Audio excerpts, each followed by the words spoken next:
to go live, and then we'll start. That's the reason why we have not started. We have started.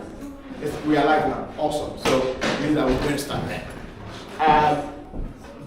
If you don't mind, if you can be seated, we are going to start now. And then.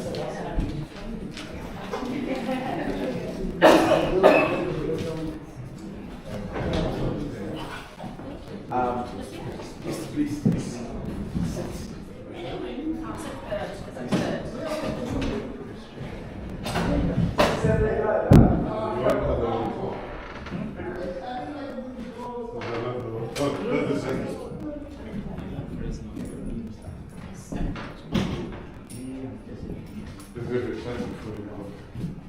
Okay.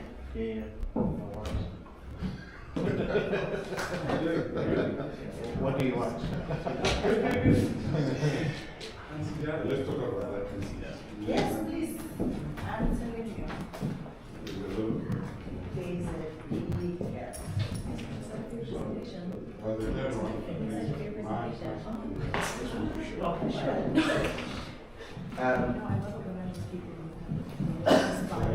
I know this is going to be difficult, but just so those who come later can just arrange themselves. If you don't mind, those who are here, if you can just move to the front and onto the side, then those who come will just follow suit, if you don't mind, please. Thank you very much.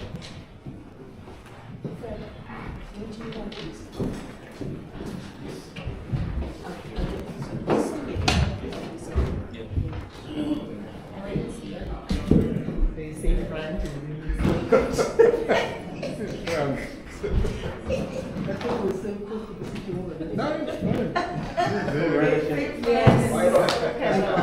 we try to be good people. Don't miss it.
Yes, I think I'll send it. I'll send it. Yes,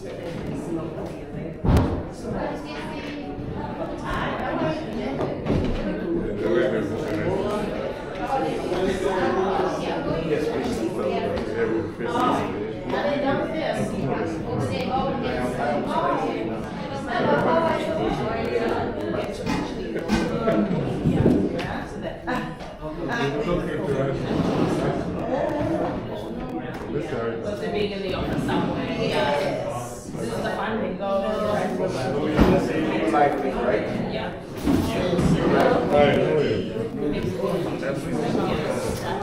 Yeah, you know, it's tired.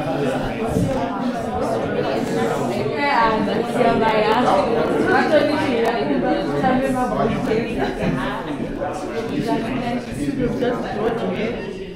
I just got here. Then I put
Good evening, ladies and gentlemen. Good evening, good evening, good evening. We're just about starting the program. Thank you all for coming, and we welcome all our committee members who are online currently. Sorry for the late start. We had a bit of issues connecting to the live feed, and so sorry for the late start. So we are just about starting, and we want to welcome all of you to today's event. As we usually do, we will have a word of prayer just to kick us off. So, Minister Ted, if you can do us the honors by praying to start the event for us, and if you can come here so that you can face the camera so that those online can see you, that would be awesome. Thank you. So we are having a word of prayer from Minister Ted, please.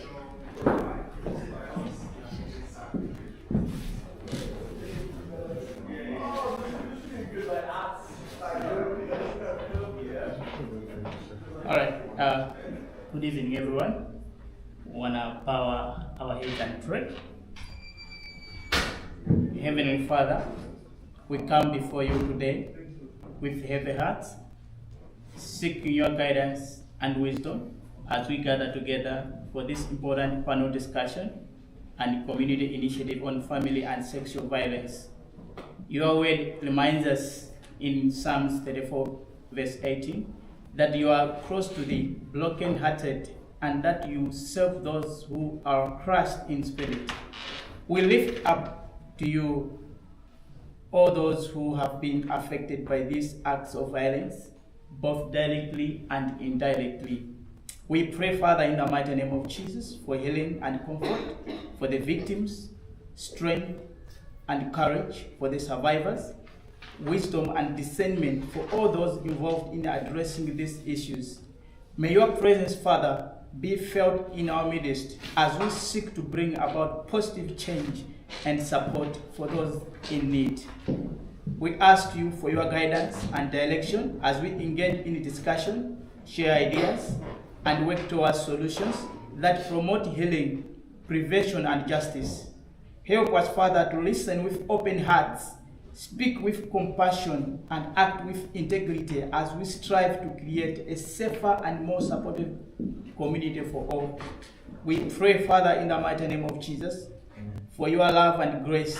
Fill this gathering, empower us to be agents of change and beacons of hope in the midst of darkness.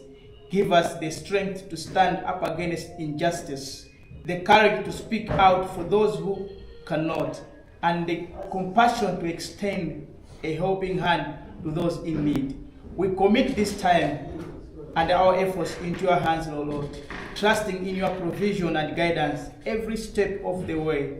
May your will be done in and through us as we seek to bring about brighter future for all. In Jesus' mighty name we pray. Amen. Amen. Thank you, Minister Ted.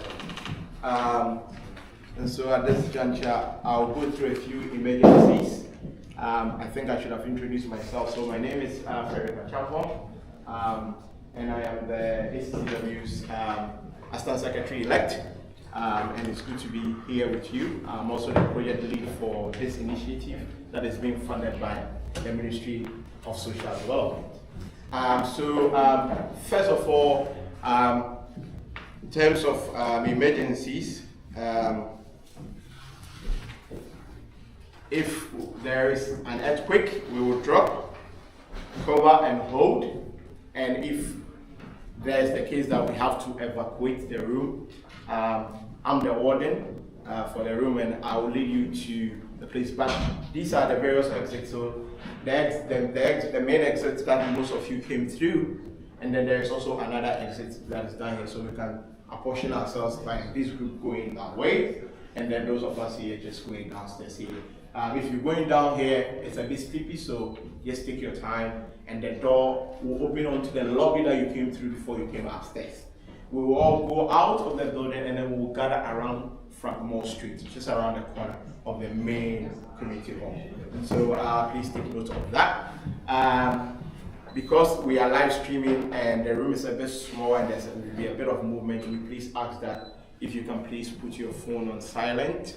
Whilst you are here, you are able to use your phone. Nobody's you are allowed to do that, but if you can put it on silent so that if you have to pick a call, it doesn't distract the program too much, if you like.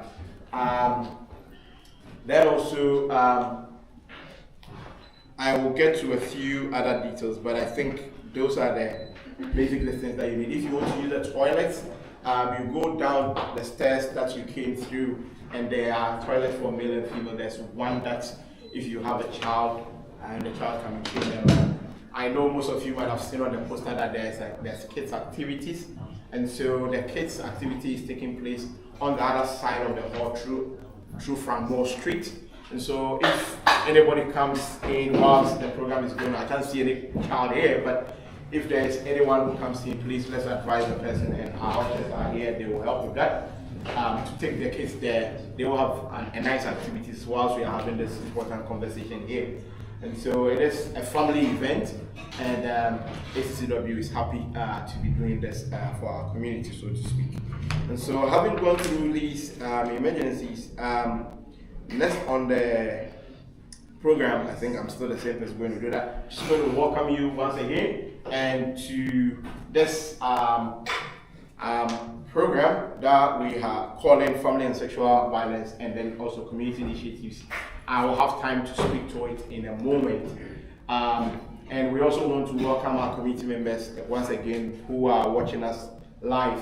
And as part of the housekeeping, I should have indicated that if for some reason you don't want to be on camera, please let us know so that you are not captured in any way, or if you are captured, we'll note your name down so that when we are going through the editing, we'll edit your video or your pictures out. The camera will usually be pointing to those who speak here and the various speakers. So if you are sitting behind the camera, you are invariably covered, but sometimes you never know. The camera may just swing, or the cameraman may just decide that he wants to take a shot of the room. And so that's why I wanted to point that one out. And so at this juncture, we would like to invite the ACCW's president-elect, Jessie, to give us a few words. And she's your president. If she was not a president, maybe we would have this event. And so it's good that she's here to grace the occasion. So Jessie, if you can please come and speak to your constituents. Please let's clap for her.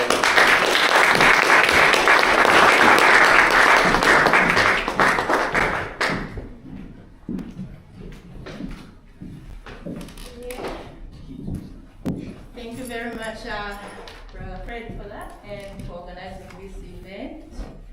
I would like to take this opportunity to thank you all for coming and, taking your busy schedule and coming to be with us here to discuss family violence. And to me, I believe family is a safe haven, and therefore we need to find ways on how we can address these situations in our families.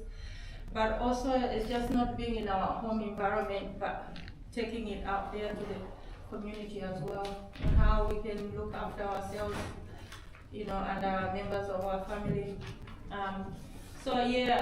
SCCW, we're working together with MSD. Of course, without MSD's funding, we wouldn't be standing here. But we thank MSD for giving us that funding to make it possible, and we've been, this is the third kind of event in our community, where we've kind of distributed the funding, not just within SCCW, but we've done with the Zambian community, we've done with the Nigerian community, and now this one, and then we've done the women's event, the men's event, and I believe also we're going to distribute some of this funding to the Kenyan community as well in December. So yes, it's a good thing that I'm seeing that now we can work with all other communities. I know Africa is made up of different countries, but together we are one. And it's not just, we are SCCW, we should not just be one, but we're trying to cover, each and every country that is represented in New Zealand. So thank you very much, and I would like to appreciate you all for coming, and also we should all be together, we should be united, to have one voice to work together in this New Zealand. It's our foreign country, but we've made it a home, and if we've made New Zealand a home, and we want to flourish in New Zealand, and we want to find ways how we can live in this beautiful nation. Without taking much of your time, enjoy this workshop, and I hope you're going to learn one or two things out of this and share with your loved ones, Thank you very much. Thank you. So we thank you, Madam President, for being here and for speaking to us.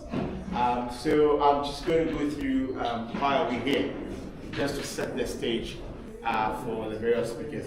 And I know we don't have printed copies of how the program is going to run, so I will just quickly take you through how the program is going to run for the day. I should have sent at least a high level program for people to know how the program is going. So what is going to happen is that there's a panel discussion. I'll explain the format in a moment. Each of the speakers here, or each of the panel here, is going to speak for 15 minutes.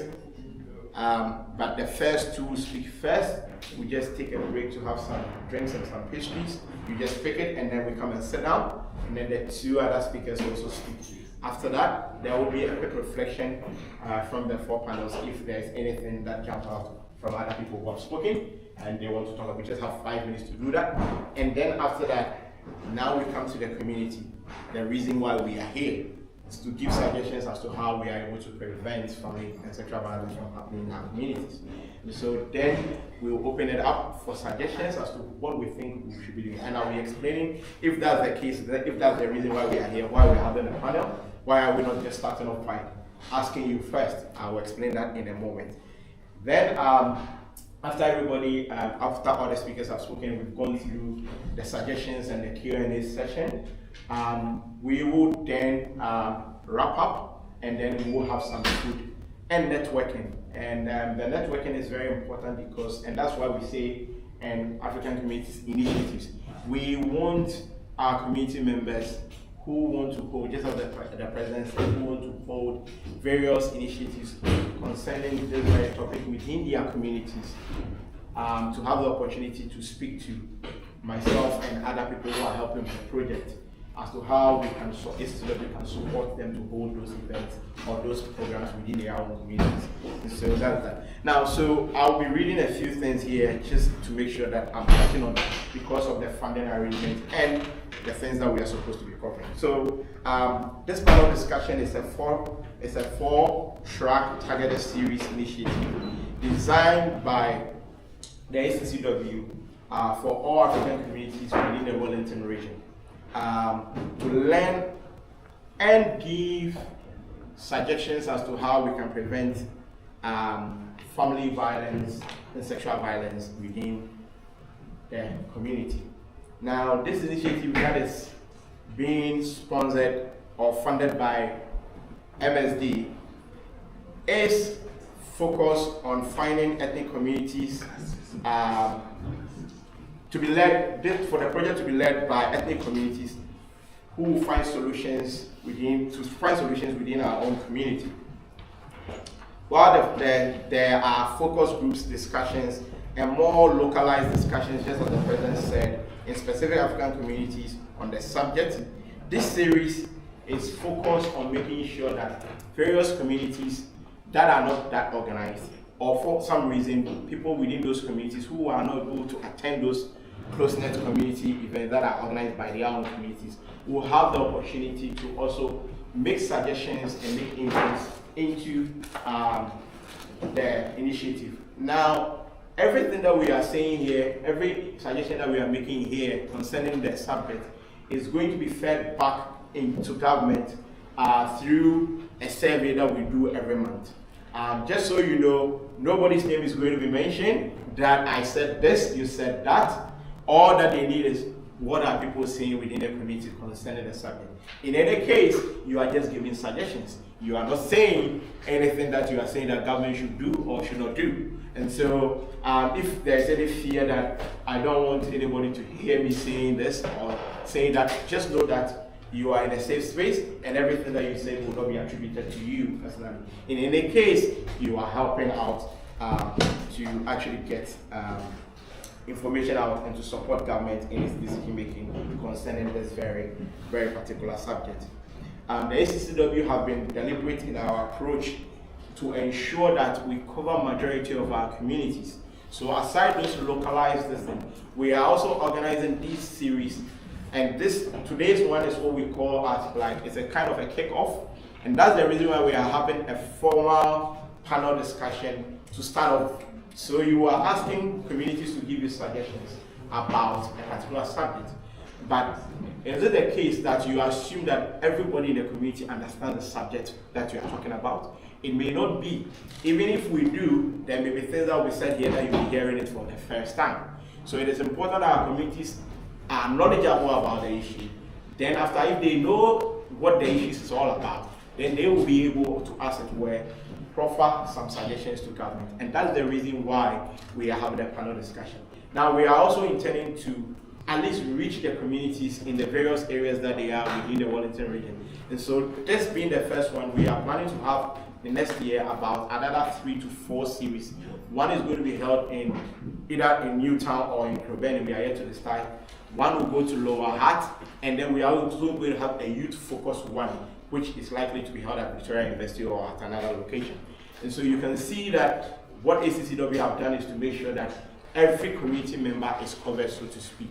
And there are conversations to also bring in other population groups and former refugees to have their own dedicated session. And we are planning all those things, and we will let you know.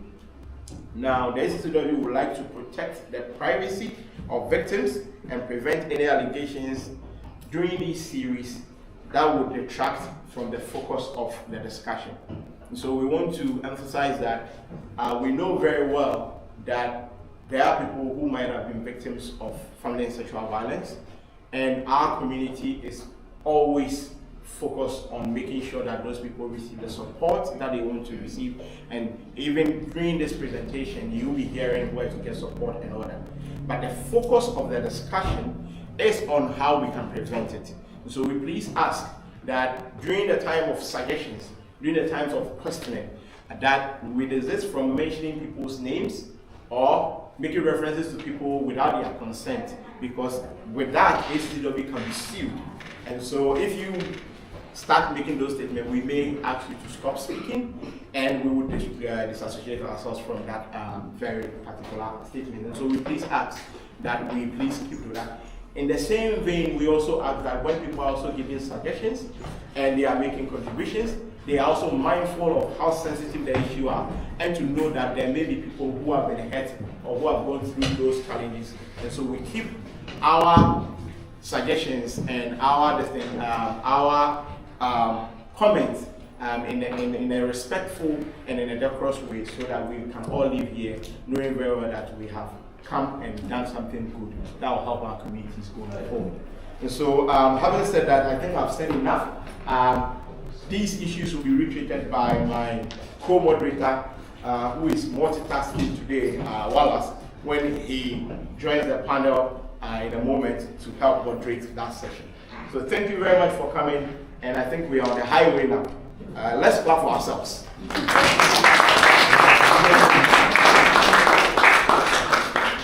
I can't say clap for me, so I have to say clap. Let's clap for ourselves. Okay, cool. We are going to start the panel discussion, and I don't know, Wallace, if you are able to project Denise's profile, and then we would,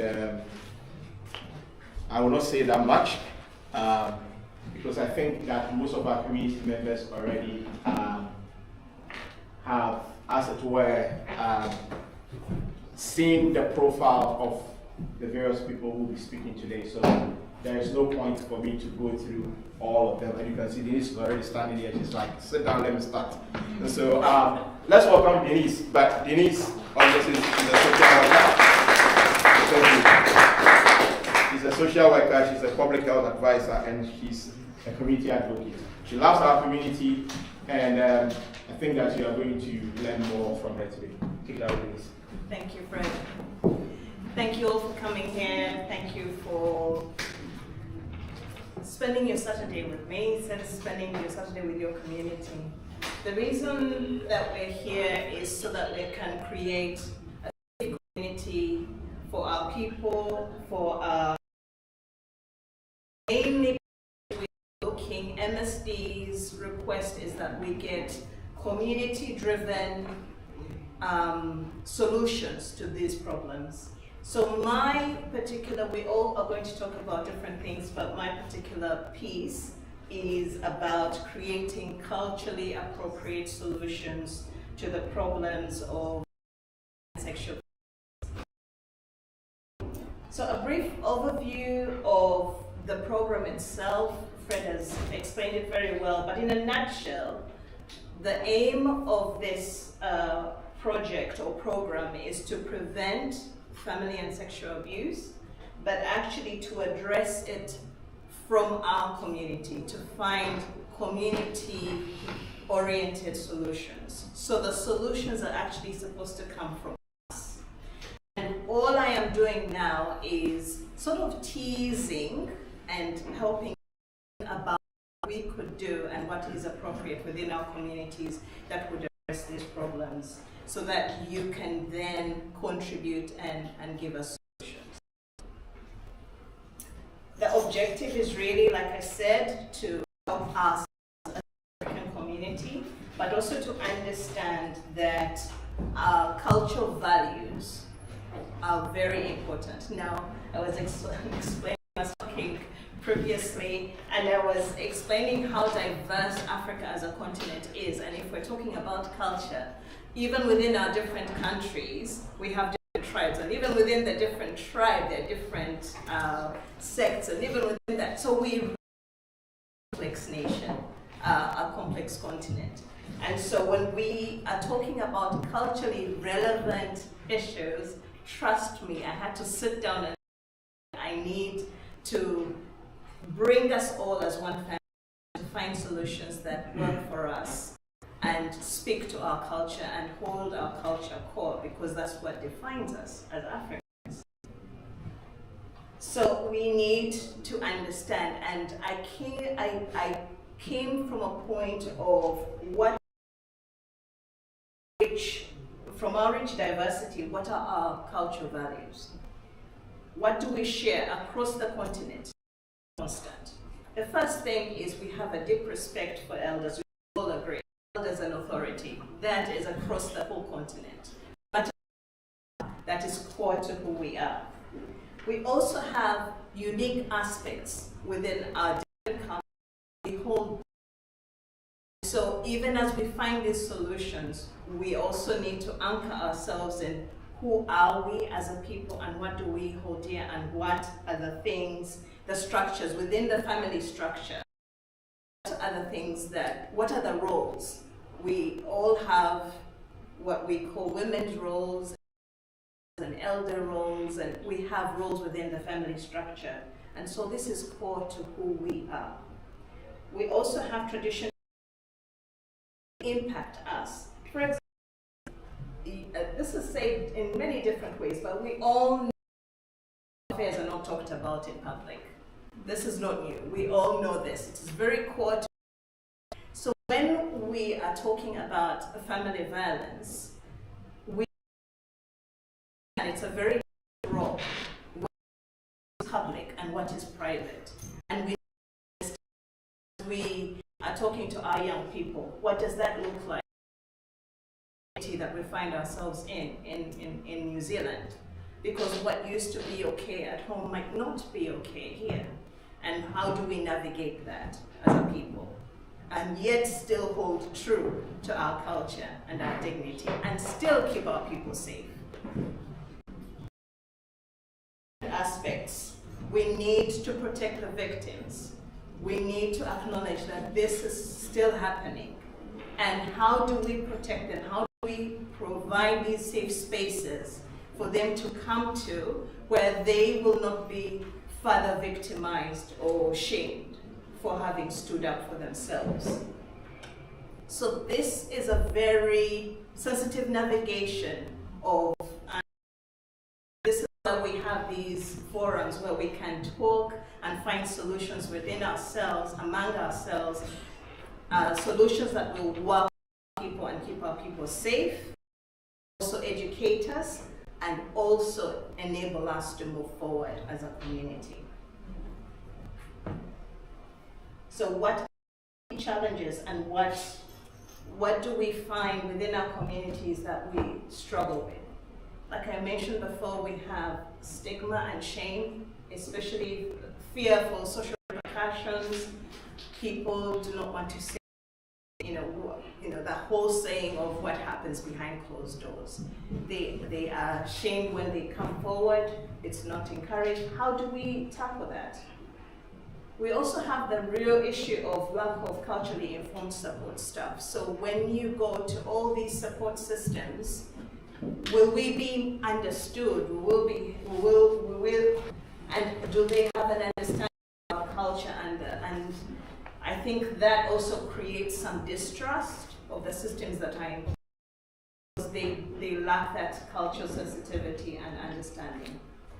Unfortunately, abuse in some cases has been normalized because we call, around all these cultural norms and cultural taboos surrounding family and sexual violence, we've normalized things that are actually abuse.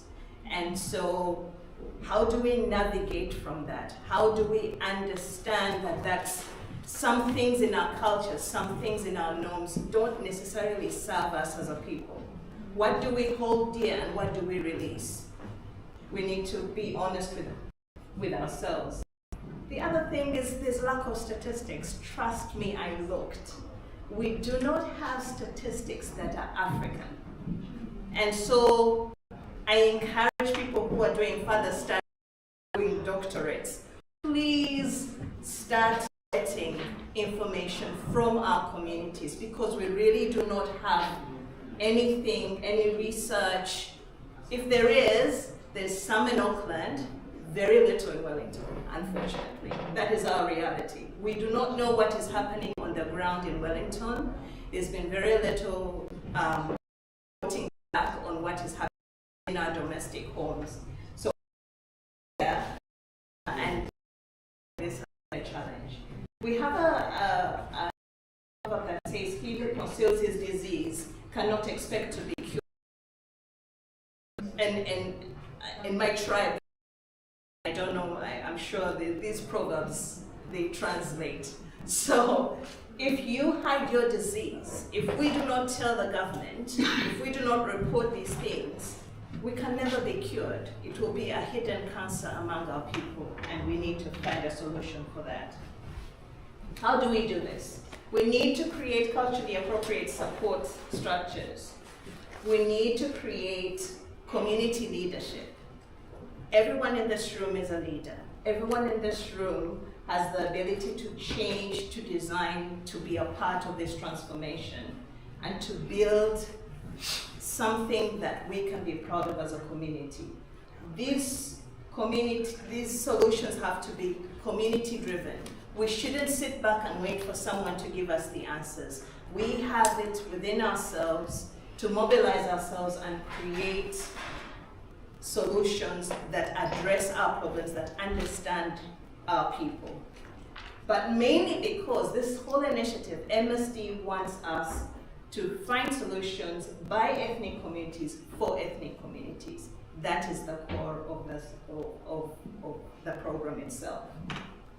But also we need to always remember, we need to respect our cultural values and adopt an approach that addresses it from a culturally respectful way. And again, another proverb that we have, our people say, when you cross the river in a crowd, the crocodile won't eat you. So if we come together, we solve the problem together. The crocodile will not eat us. It's the whole principle of we work together to find solutions that address our problems. We need to build safe and inclusive spaces. We need to create peer-led people, especially victims of who have survived this violence, are perfect to create these safe spaces because they've been through it, they understand, and therefore they can create solutions for the survivors. We need to train our people. Either the support systems that support us need to be sensitive to our culture beliefs, or us ourselves. We need to get the skills that support our community so that we can address this trauma, but using culturally relevant healing practices. And I'm very big on this because without statistics, we have very poor statistics. Without statistics, we have very poor planning because we do not know what we're addressing. We don't even know what the issues are. So lack of statistics means that we have very poor recovery rates. We don't even know what the issues are or the problems are in reality.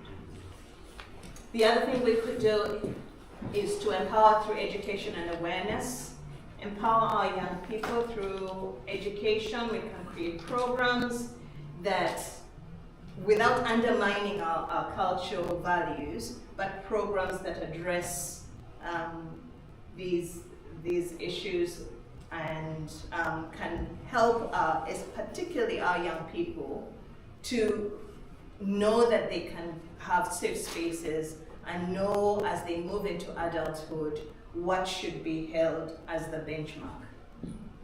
Awareness through these events and workshops, we can promote respectful conversations on these sensitive issues.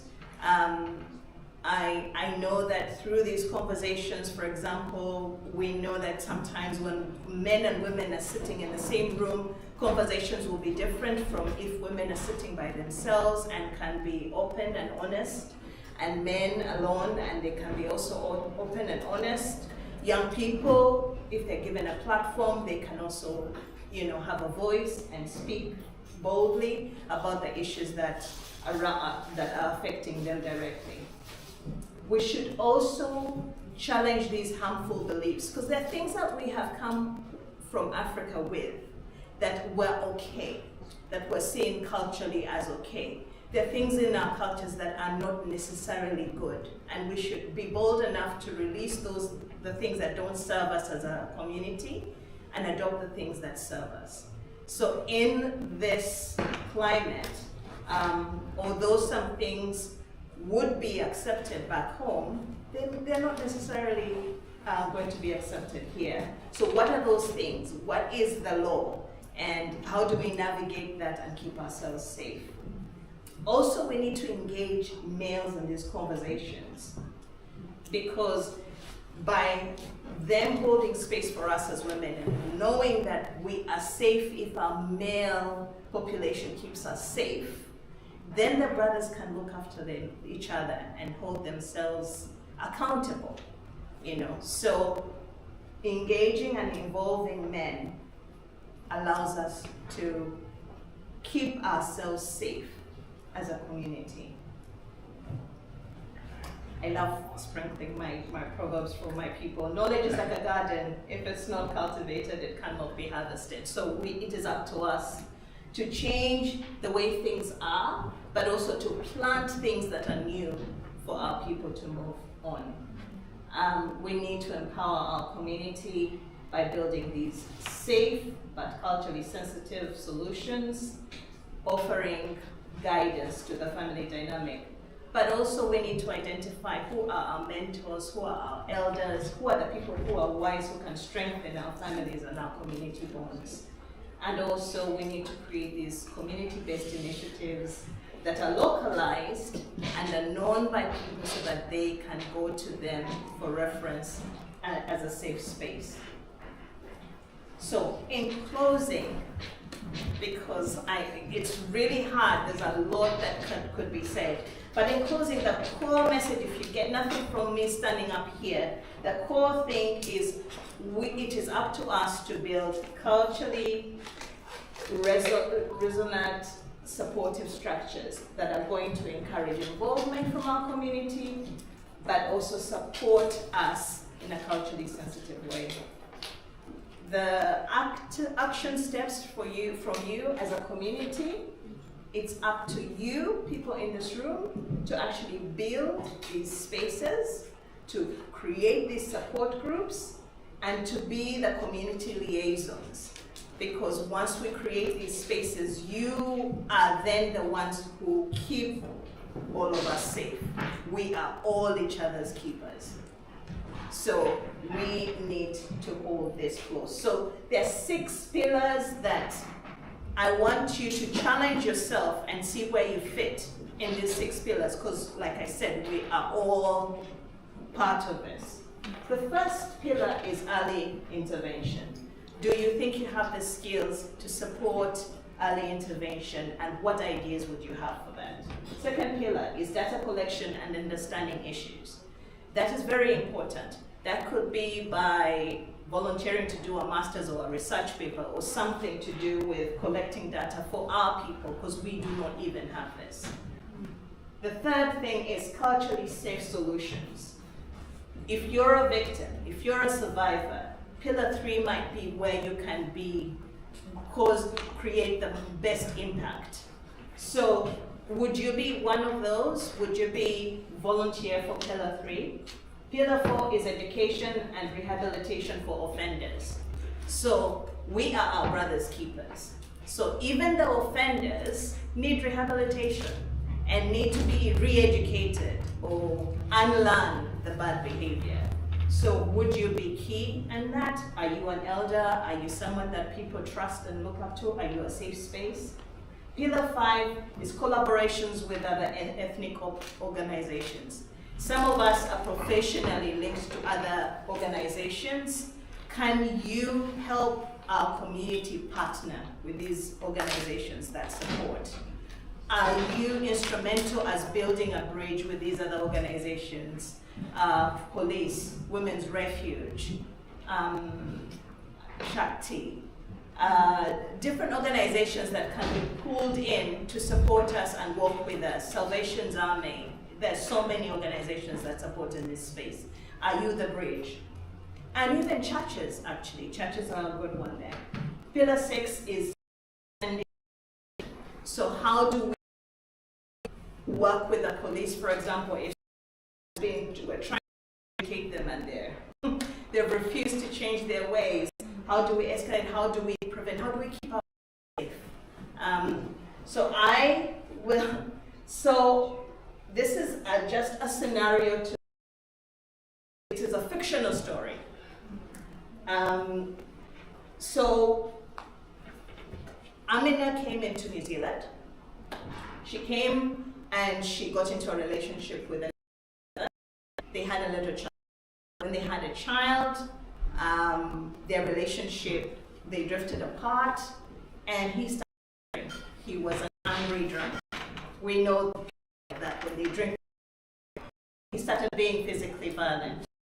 However, Amina heard of, this is in an ideal scenario, a community organization.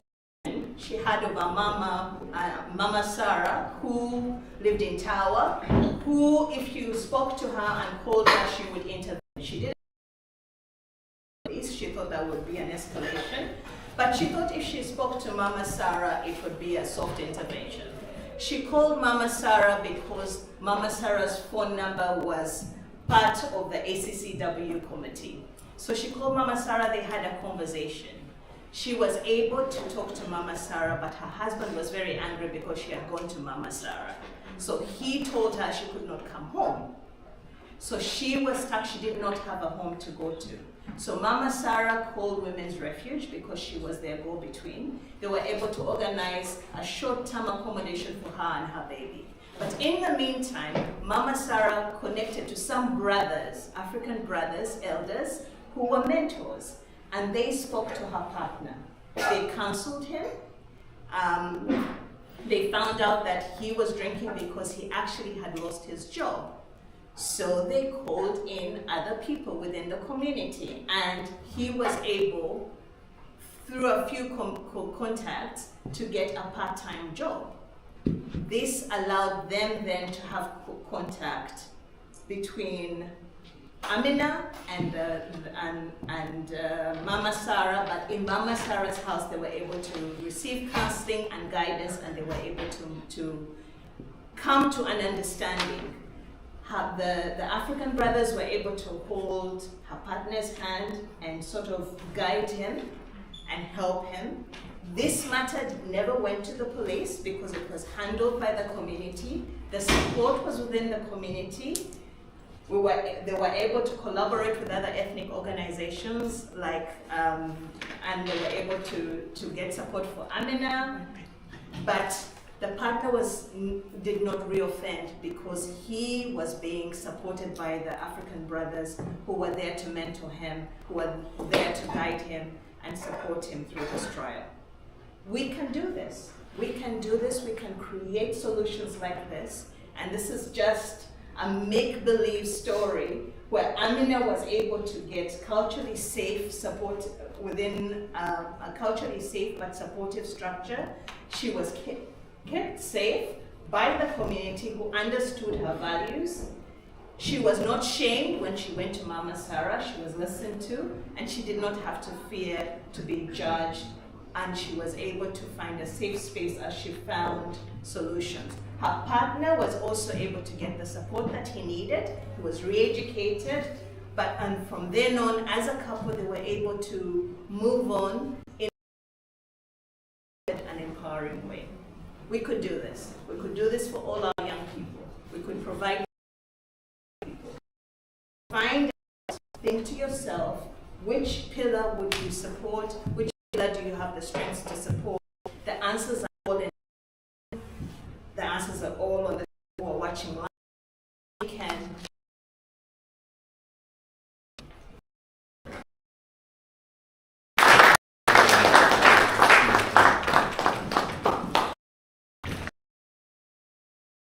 Very much, Denise.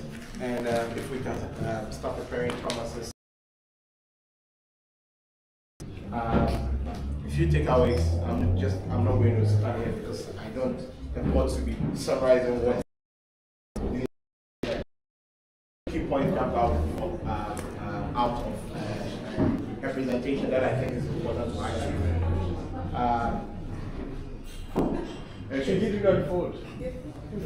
There are seats in front here, so please those coming, if you can please come forward. There are also seats on this side.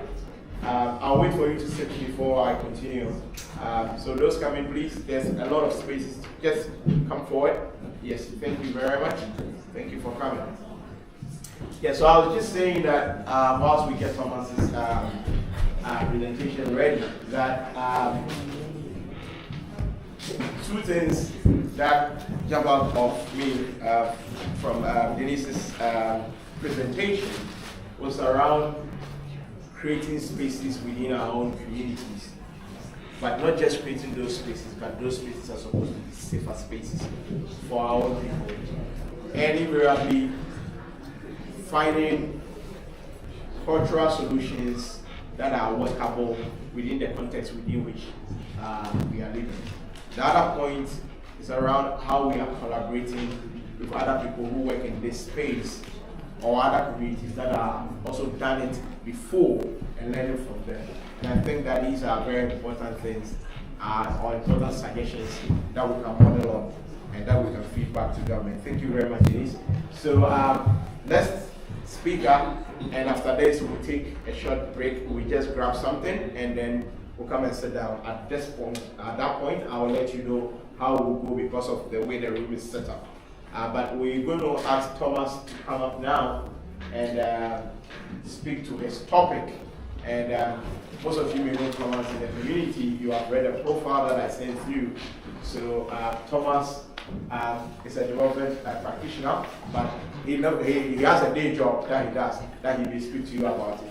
So take it away, Thomas. Bye.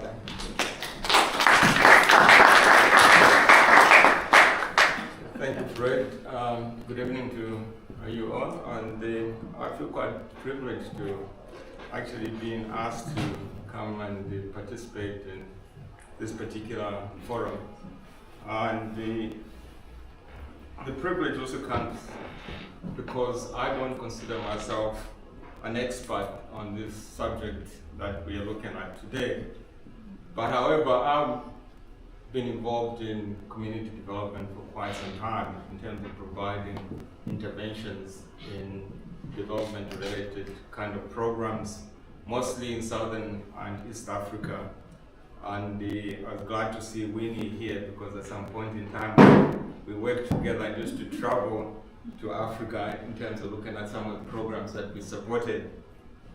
And through that work that I was doing, which was close to about 20 years, one of the things that I was doing as the program manager was actually to provide support to victims of family violence, victims of assault.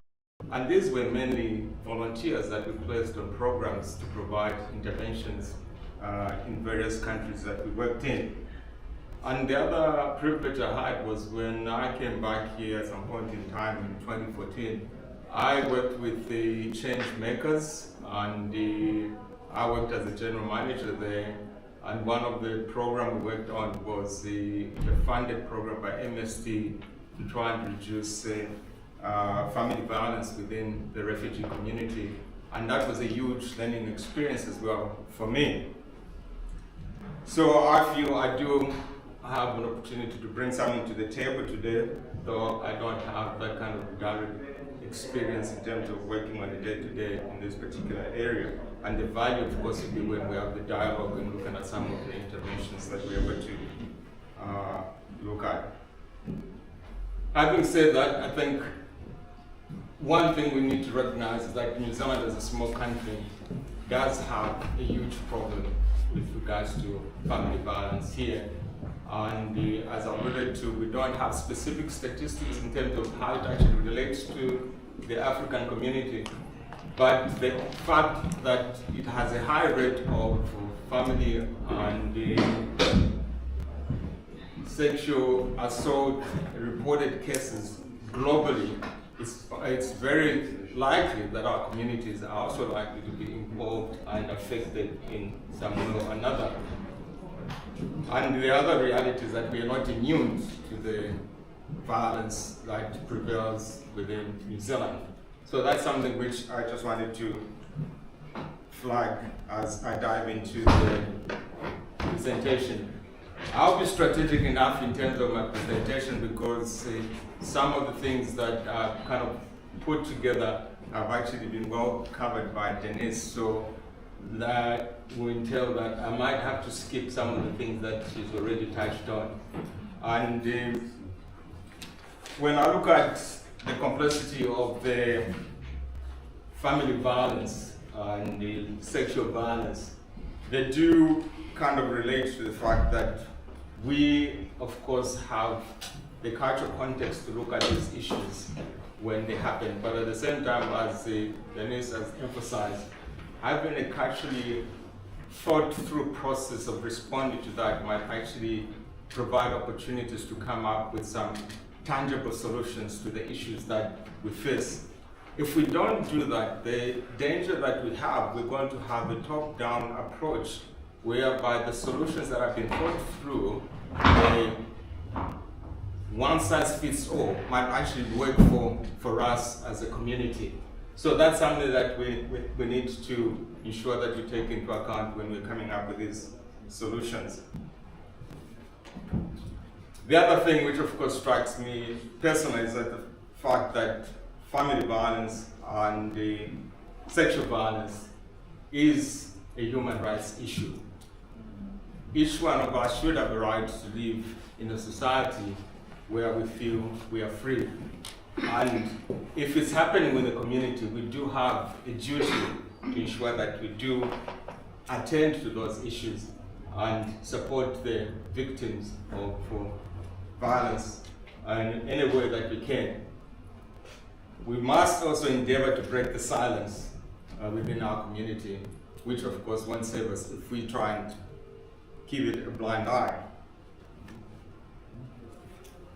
Just to reinforce that, in terms of the silence, I'm just a person that follow Michael X and Martin Luther King hugely in terms of what they stood for in terms of advocating for liberty. But one of the relevant quotes to me that I wanted to share was Martin Luther King Jr. when he talked about the inability to keep silent. And in his own words, he says, our lives begin to end the moment we become silent about things that matter. And the other one, which is actually quite critical to me, is that there's always time to do something. There's always time to do something right. So we as a community, we do have the ability to make the change that we feel will progress the community in ways that we have at least some confidence that we can actually come up with our own solutions which work for us. Like I said, if we don't come up with those solutions, we're going to be subjected to the same things we criticize, that the government thinks that the solutions they have for the Pacific Island works for us.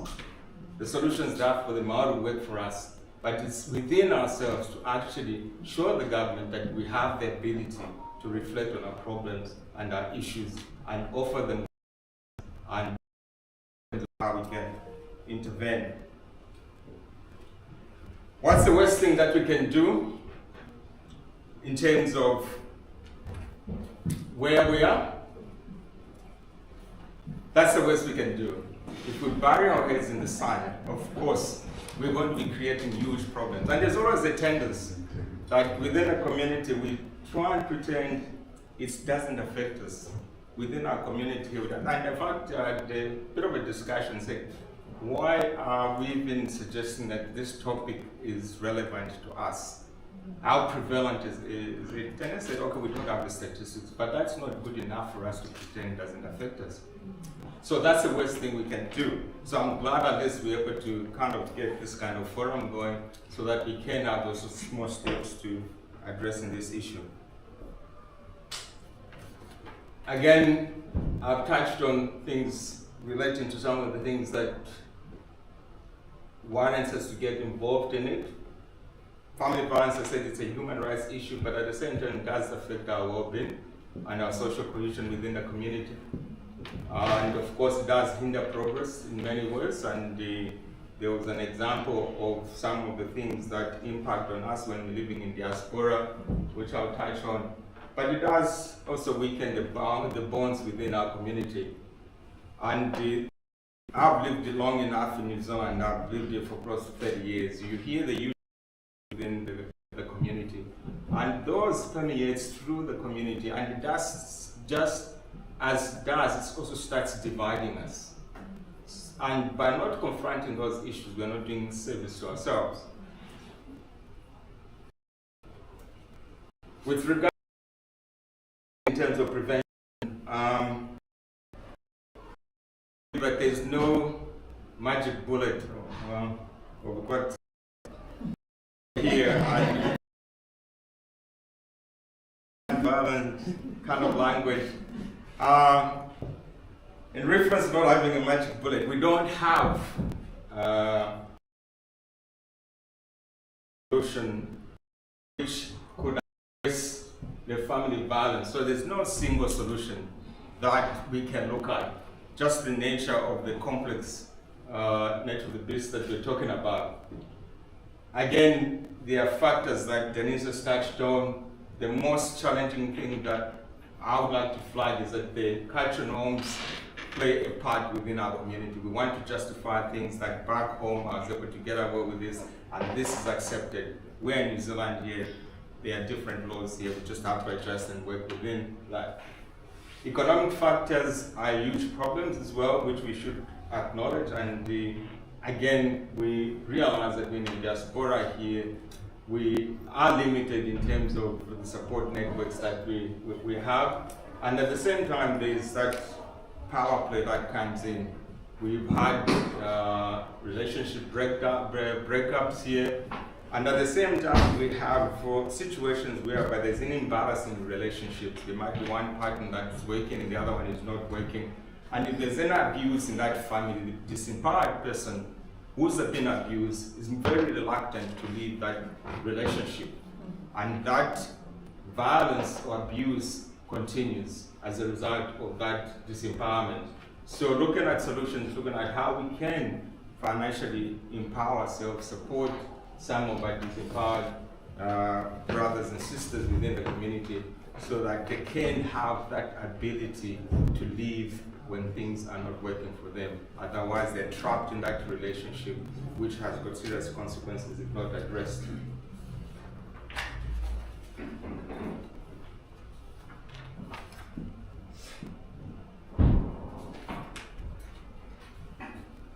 Challenges, again, briefly touched on, is the stigma in terms of when it comes to reporting family violence and sexual assault within our community. And the non-reporting itself does means that these things continue to happen within our community. And the shame, rejection, again, it's a huge barrier. And I also had an opportunity when I was in the Middle East, which was quite a painful experience that I was subjected to. I don't know if you're aware of the Anak killing in the Middle East. And not that I'm giving a bashing to my Arab brothers and sisters, but when I arrived there, there was this cultural issue that I struggled with. A woman got pregnant in Amman, Jordan, and within the first few weeks we were there, there was a story that was trending.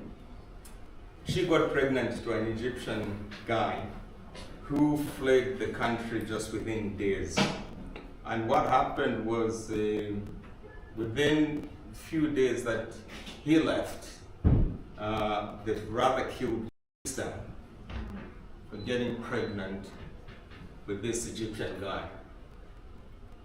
And within that time I was there, people convinced me that the brother was justified to kill the sister because the sister brought shame on the family.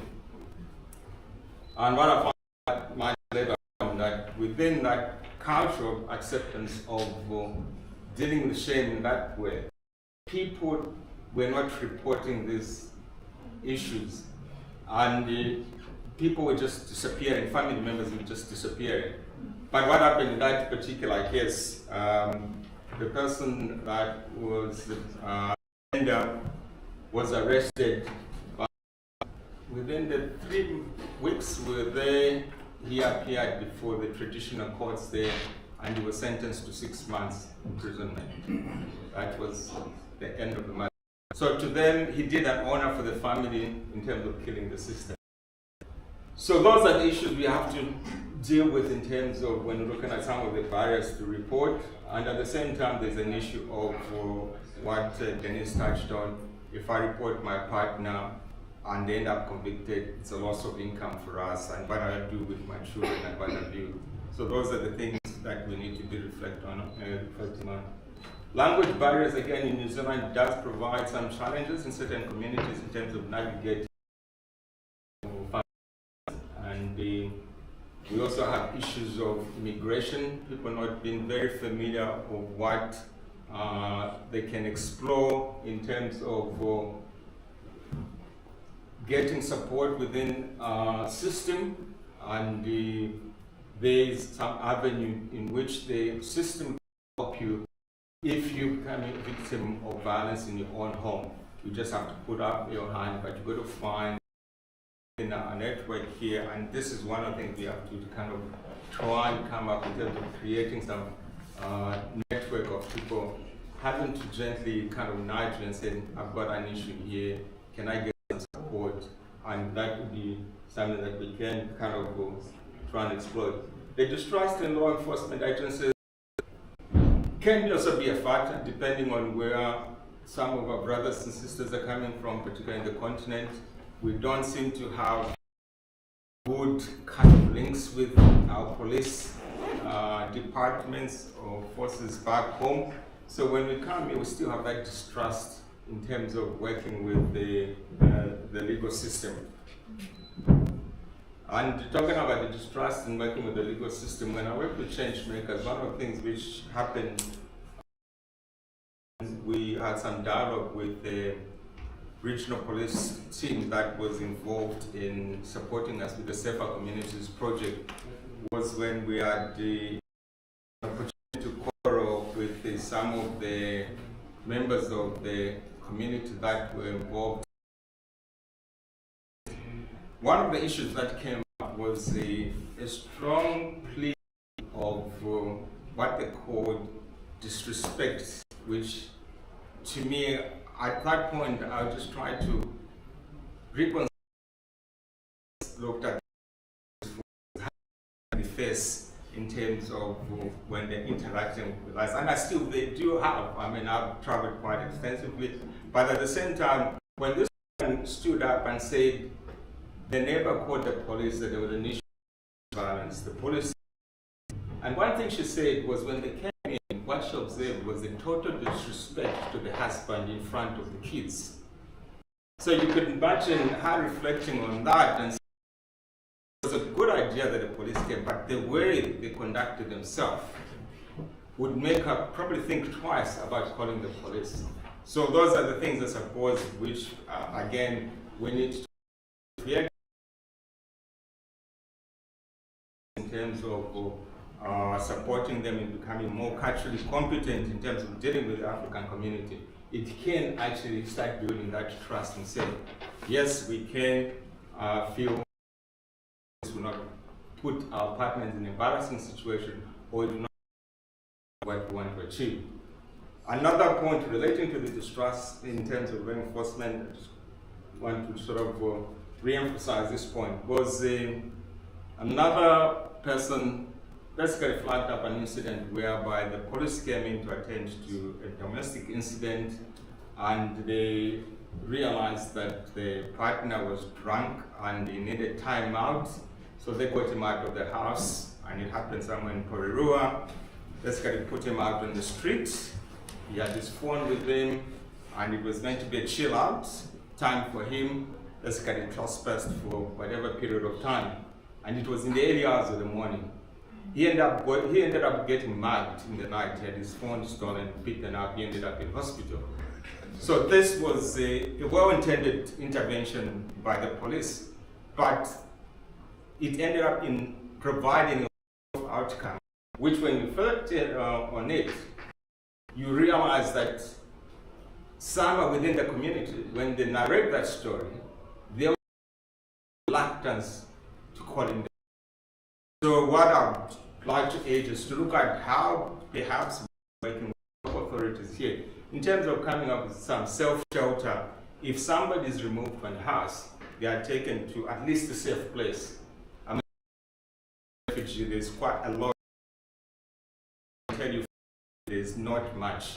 So if your partner put out, the chances that either you book yourself in a hotel or a motel, but it's a very likely scenario, otherwise you'll be walking the streets of Wellington.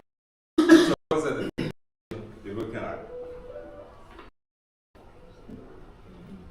Breaking the cycle, I guess, we know there's violence in the home, it's very likelihood that it's,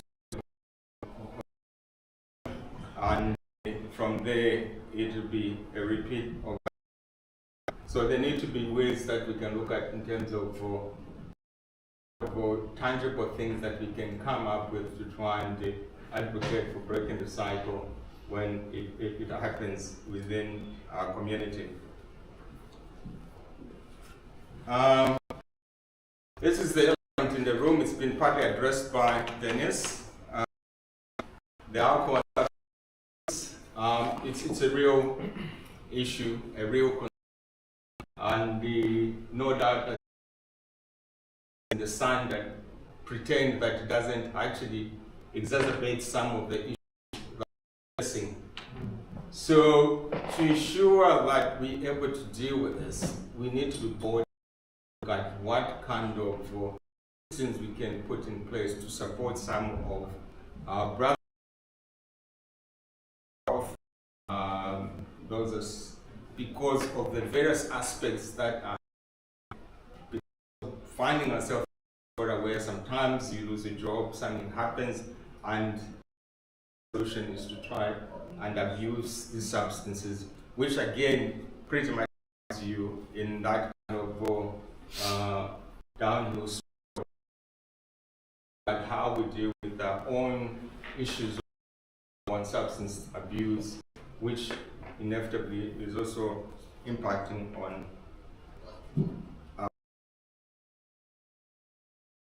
I've talked about this issue, so I won't labor too much here, and nothing, I guess you, Michael and Michael probably give us more of a brief in terms of the stuff that they're doing with the police force in that regards to it. The ethnic communities, but perhaps some of the smaller minority communities here in terms of ensuring that they're able to create some level of confidence. Because to me, I think at the core of any strategy in terms of the establishment of that good relationship with the law enforcement agencies can actually provide some good outcomes. And the cultural competence I'm talking about, again, to resources within our communities, which we can proactively seek out the police representative in terms of giving us how best we feel they should be providing support to us, or basically things that need to be taken into account when they are intervening in a domestic environment situation. Support services, again, I want to talk too much about strategic. I mean, there needs to have actually appropriate intervention services are probably ideal, and I think they would also provide an encouragement for people to ensure that they're dealing with people who truly understand the issues that they are facing. Also, I want Denise did cover that in detail. The community engagement, again, not too much. This is the beginning. This is one of the sort of things that we need to be having, the community engagement. And they been to ensure that we're supporting these kind of events, because to me, it's quite often saddening to see that sometimes when you have a social event where there's kind of music and celebration, you get a massive turnout. When you have things that really matter, you get a very poor turnout. And at the same time, when something strikes our community, we are up in arms that we're not getting the support from government agencies. So this is one of the things we should be looking at in terms of supporting SCCW when there's a call out that there's an event or an issue-driven matter or program or project within our community that needs your support, that you do what you've done today to come and support those kind of events. We owe it to ourselves, and we cannot blame anyone else. Education awareness program is touched on it, so I'll skip that. The empowerment, again, on the subject that I covered on trying to support particularly those who might be ships. I also want to need to ensure that we are providing culturally appropriate support to victims of sexual violence, and also give them an opportunity where they can to actually share those stories with us without putting too much pressure on them. Nearly there. The other thing is also having the opportunity to monitor what we're doing in terms of any intervention programs relating to any projects that we're working on, focusing on domestic or family violence. And there's a tendency of trying to do the same things over and over because you're getting funding and you're doing the same things over and over. The danger is that you start losing traction, you start losing interest from the community. So there's the need to ensure that we factor any strategy, shaking on things that we are not working. You look at why they're not working. If you think there's some other alternatives, to look at some other more break that. So this should be a continuous process in terms of factoring in. Getting closer to the point of domestic violence. Some of you might have been here in 2009, and you probably would have followed this story, which is still an active case. We had an unfortunate incident of our brother in Christchurch who killed, who actually asked. It was very tragic in many ways. He separated from his wife, and I'm sharing this because Denise gave us a scenario just to bring the whole kind of topic closer to home, like it seems to happen within our community. Samuel was living in Christchurch, was married, separated, and the ex-wife moved on, started dating another Kenyan guy. But Samuel couldn't live with the fact that the partner had moved on. And it was on a Saturday he went in their dwelling, attacked, and in the process managed to kill the partner. The ex-wife was left unconscious. That was the Saturday, I think, early hours of the morning. 2 kids in the house who he took with them. And on a Sunday, he left the keys at a friend's place. Somehow I still don't know, and I'm not going to put the wife on the spot to shed more, but he fled the country. Then Saturday, Sunday, he left for Auckland, fled the country, and he's never been seen again. And it's an active case because New Zealand has been trying to get him extradited here. And tragically, of course, even died there and had to repatriate his body back to Kenya. So this is the story that I'm sharing with you. This is a human tragedy which affected our community in Christchurch, New Zealand.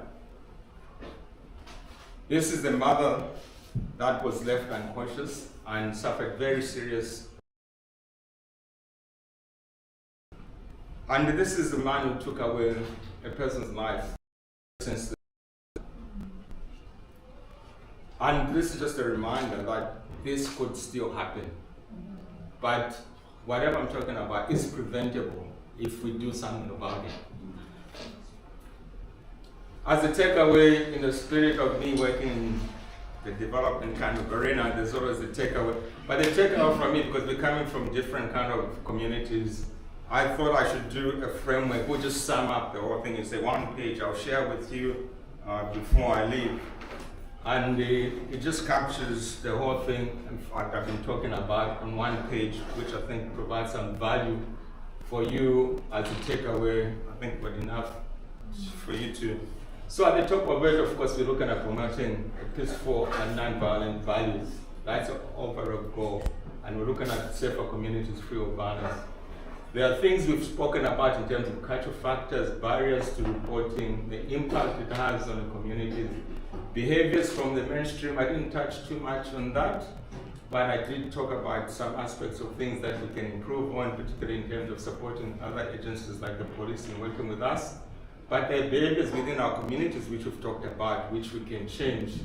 And I talked about alcohol abuse and stuff, and then the issue of the cycle, if we don't break it.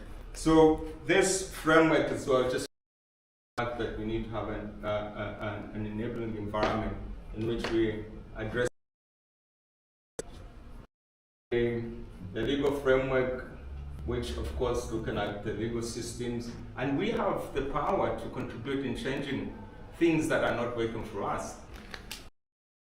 Lobby groups that can engage and improve things if they're not working for us.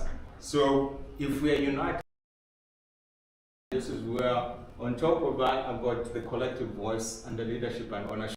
So if we find ability to make a difference. The other aspects of it, again, is just a summary of things I've spoken about. And these, like I said, are captured on 1 piece of paper.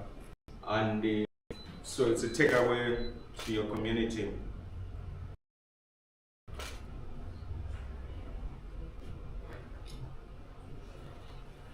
In conclusion, of course, family violence, sexual violence is real. And we need to recognize that. We must aim to try and break the violence, the cycle within our communities to the best of our ability. And we should also take an advantage to try and support the survivors of domestic violence and sexual violence within our communities. And by so doing, we can actually create a better future environment for us where we can thrive. Again, just want to say I'm grateful for being invited, and at the same time, I just want to finish off with saying, yeah, we can make a difference. The more we are as a community, seeing what the government is doing to trying to eradicating domestic and sexual violence in the country. So thank you so much, and I appreciate it.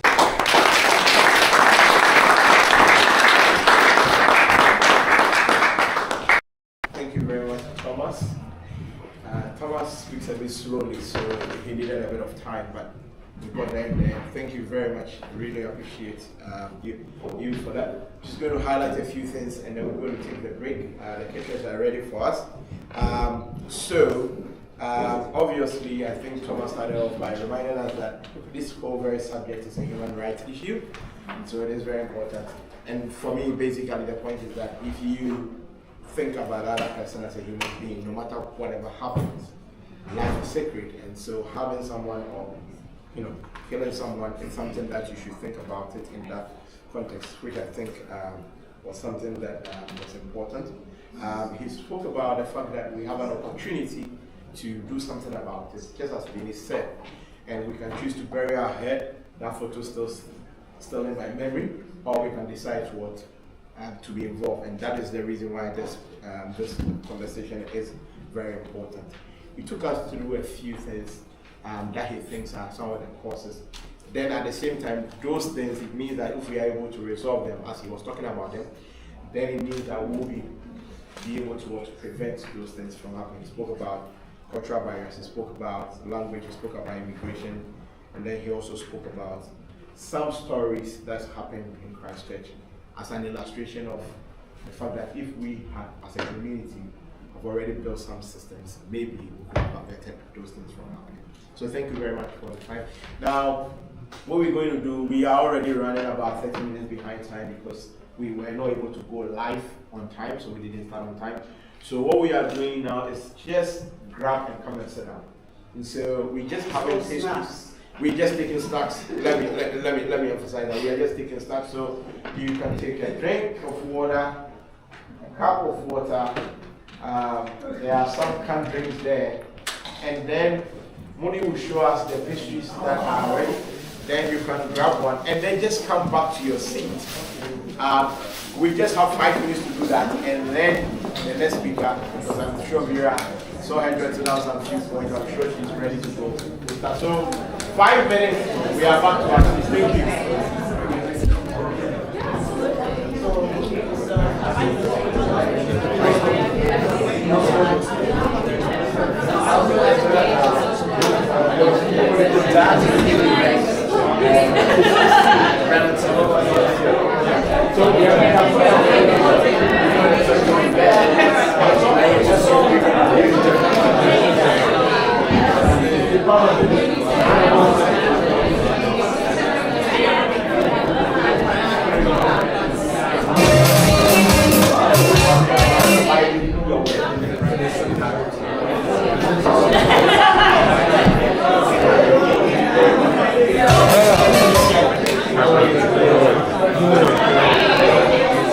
Another day?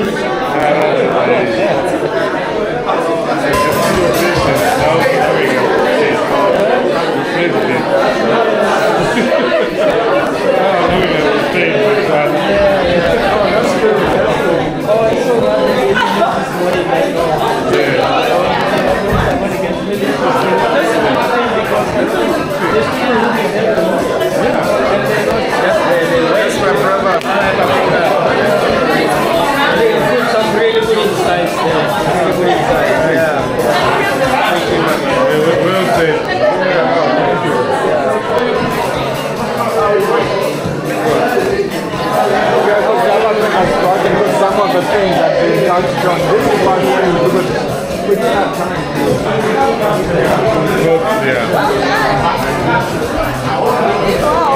your races are all like they complain about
So I spend basically all of my time figuring out, designing, delivering programs to make sure that young people are having the best experience that they can in New Zealand. I right now do that at Save the Children, but I've had the experience of doing that at the University of Auckland, Te Whatu Ora, Shakti Youth, UNICEF, Amnesty International, and World Vision.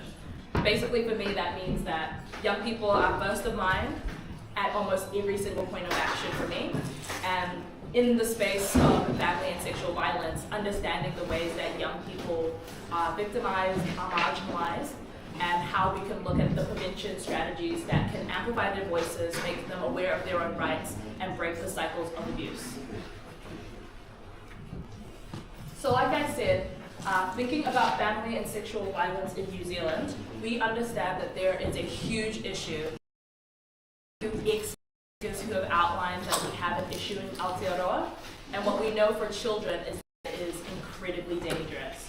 We know that every 5 weeks a child passes away from family violence. We know that 1 in 5 children experience sexual abuse in some form. So we understand that the rates are incredibly damning, and even though we don't have specific statistics about our community, we have to assume that we are involved in some capacity. And we understand the ways in which our communities can be affected because they can also go incredibly unreported, so that 1 in 5 can look much, much higher. And one of the reasons why, for me, it's incredibly important to look at children, young people, and students is that the impact is so significant. We're understanding that in these early years, and in our early years, in adolescence, in the times that are most pivotal and formative for young people, that experiences of violence can completely deter life outcomes and deter life cycles.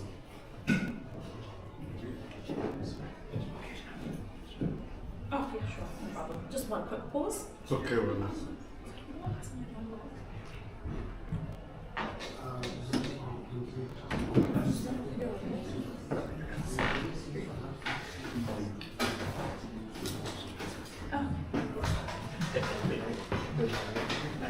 Apologies. So we understand that the impact of violence for children and young people, as well as students, is incredibly significant. When we think about emotional and psychological trauma, individual experiences of abuse can be absolutely life-altering, but we understand that these can also not just be singular, that if they're happening within a family context, these can be repetitive and ongoing, that this can cause behavioral issues in workplaces, in classrooms. It can deter their ability to monitor their own behavior in a way that makes them difficult to be around in community. And we understand that this can cause academic challenges. If they're experiencing violence within a classroom from a teacher or some other professional, this can disengage them from school. It can disrupt their learning in a way that they can almost not go back to an educational system and completely lose faith in pursuing an education further. And we also understand that it can create types of social isolation and stigmatization. So understanding from a cultural context the way that they may see themselves as to blame for their own abuse, that they trigger their perpetrator to abuse them, that they will see themselves as the reason to blame. And moving forward, it can create trust issues moving forward in other healthy relationships. So where there is no perpetrator of abuse, they will still not be able to form healthy relationships and move forward with others. We can see also the physical health issues, and as we've already touched on, the risk of substance abuse, and something that is really what I want to emphasize is the risk of perpetrating violence in adulthood. We know the statistics that perpetrators of abuse have often been victims of abuse.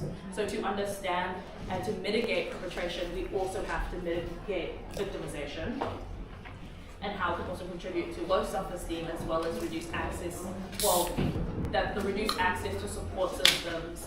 You can be ostracized from community, you can feel rejected from your family, and on such a high level, we can understand that in New Zealand, this may not be as common, but things of cultural oppressive practices like honor killings, like community retribution and rejection can lead to things like death. That young people and children, and often students, are at risk of high-level consequences when they have experiences of abuse and violence.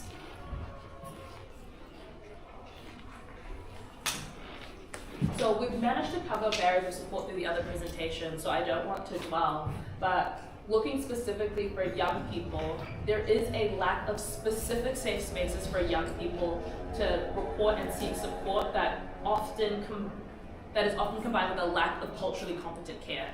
So to be someone of an ethnic minority, trying to navigate a health system, but also to be a young person, living in that intersection makes it incredibly difficult. In New Zealand, we do have something called youth one-stop shops, and they provide wraparound services for young people, and that could not only provide health services, but counseling and emotional support services. But if you're going into that space and you're being met with counselors who do not understand your cultural background and how that has influenced your experience of abuse and violence, but also influences how they should provide treatment following, it provides a very difficult experience to move forward, and this can create a disillusionment with the system, meaning that you can be disengaged from that moment moving forward and not look for further treatment or further support. We also recognize the fact that barriers to support and intervention, if perpetrators are within community and hold social power, a barrier to support is the fact that they don't want to risk losing that social capital. They don't want to risk the relationships that they have with other community members. They don't want their family to be ostracized. They don't want to be branded with this label if they plan to stay in the community for the rest of their adulthood. It becomes incredibly difficult for them to create a vision for themselves outside of this, because when community is so integral, especially if it's within your social circles, within your faith space, it becomes difficult to understand that seeking support could mean risking those relationships. And sometimes that's not a risk that young people even have the ability to make. So like I said, I work for Save the Children, and one of the examples that I want to put forth is called CVAP. So CVAP stands for Solomon Islands Eliminating Violence Against Pickaninny, which is Solomon Islands Pidgin for Children. And this was an education and outreach program that was developed by us and delivered in the Solomon Islands specifically to support children who are experiencing violence as well as victims of child marriage. So for us, we understood that this was a major problem. We are a children's rights organization. It is our very most obligation to ensure that children are able to thrive in whatever country that they're in, and they're able to live freely. So the threat of child marriage, the threat of violence is incredibly significant to us, and especially being in the Pacific, we wanted to see this completely eradicated. This was a program that was developed alongside us, as well as with faith and community leaders, with support from the Ministry of Foreign Affairs and Trade, as well as with the Solomon Islands government, that we've been able to deliver in local community areas that separates, one, children and adults, to provide the children education on their own rights. They know what is good and appropriate for their age, what they should not be experiencing, the type of power adults should and should not have over them, and who to go to for help, as well as talking to adults or people who act as role models and parental figures in the community, and outlining the ways in which they should be behaving with children and young people, the types of support that they can offer, what is inappropriate, and kind of deconstructing cultural norms around how do adults and children engage.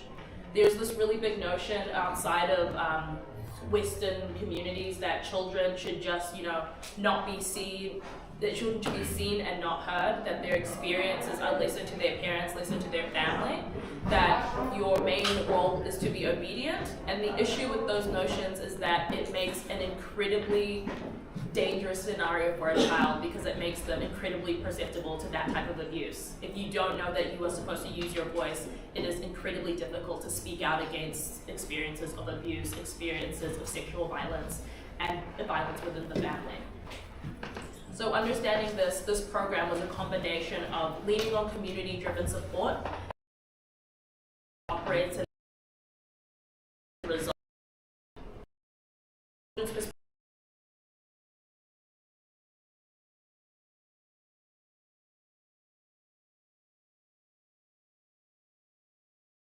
the picture.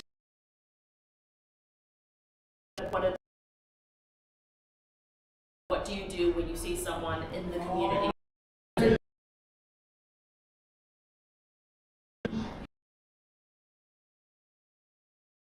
has had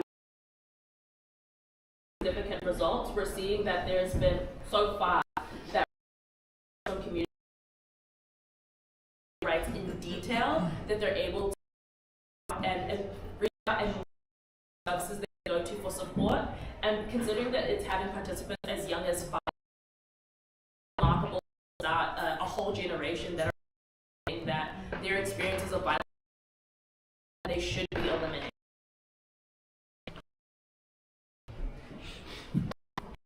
Thinking about, around thinking of how to in young of violence, there are different aspects of look at coming from like a perspective.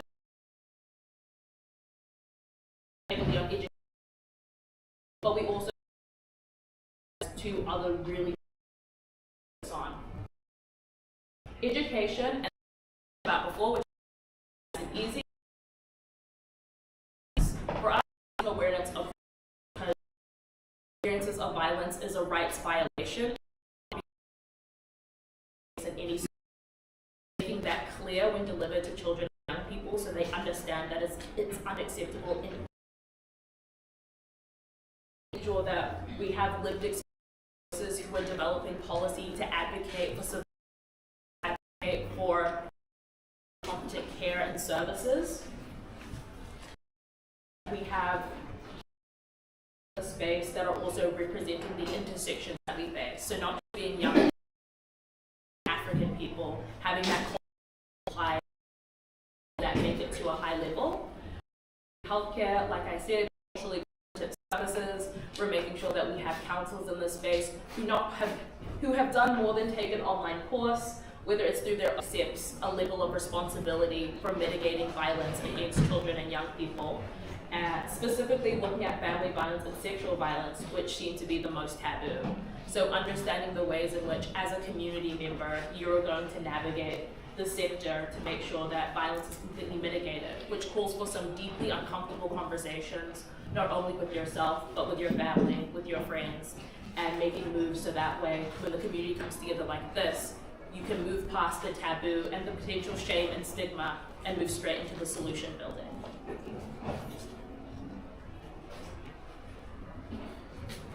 So I know that you're going to get into some deep brainstorming and workshopping, but these are just potential proposals that we've worked on in the past at Save the Children that I think are really valuable offerings when you're going into the space of what could it look like to support young people and children, what does it look like to mitigate sexual and family violence. So the offerings that we have here are really just, I would say, jumping off points for the further conversations that you'll be able to have for the rest of the evening. Establishing comprehensive trauma-informed educational programs. This is speaking really to the fact that lived experience voices exist in the community, that as much as it's about violence prevention and mitigation, acknowledging that survivors are here, and if they are in a position to tell their stories, to help develop programs that allow other people to understand when violence is happening to them, to understand when inappropriate behavior is occurring around them, that we can use that to not only call out potential perpetrators of violence, but that you can support similar young people to speak up, or rather find support services through these mechanisms.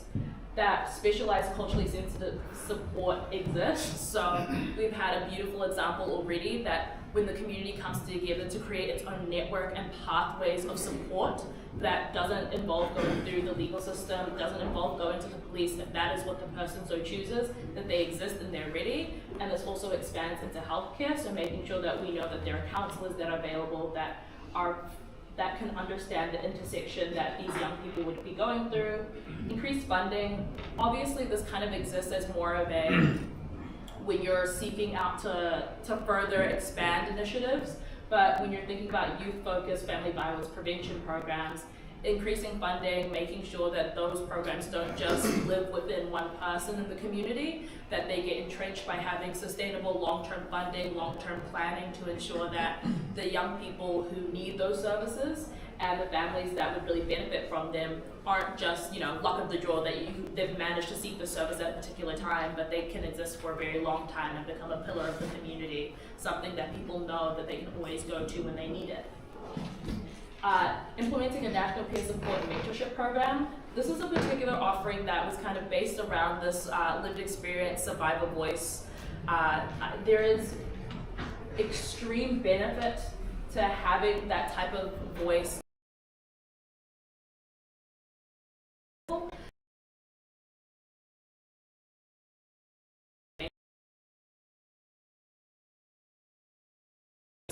We're only talking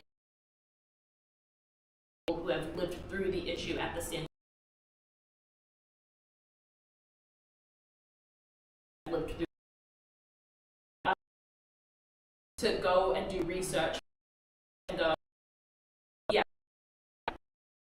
the community and hearing directly from them, because what the research said, community, but making sure the survivor and lived experience voice in the room is also deeply important.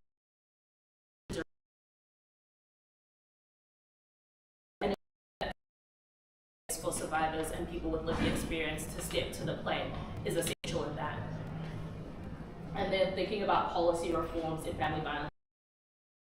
When we're thinking for the legal ramifications, it is an ideal scenario where you can find that perpetrators of violence can be rehabilitated, but there is also a recognition of the fact that sometimes they cannot be rehabilitated. So what does the process look like afterwards for families, young people who have experienced that violence? How do we move forward?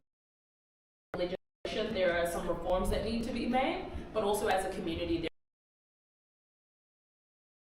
it is an ideal scenario, like I said, to keep the family. Sometimes you have to acknowledge that that's not the best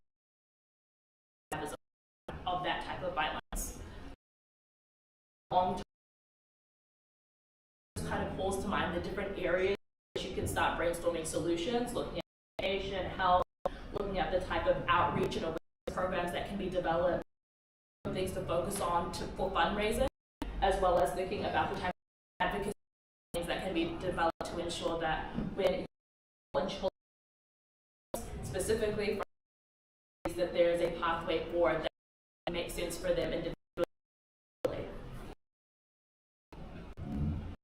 So I've gone into more detail, but luckily, like I've said, we've had some presentations that have already covered some of these topics, so I won't get too into it. But looking specifically for increased funding, making those strong investments, like I said, with that focus on young people's safety and well-being, are the types of programs that really have those generational impacts, especially when they get the potential to be expanded out regionally opposed to just locally. So looking at the ways in which we can kind of combat the perpetration of violence just by allowing young people, youth shelters, safe houses to exist really strongly with that type of community, so you know that they can thrive.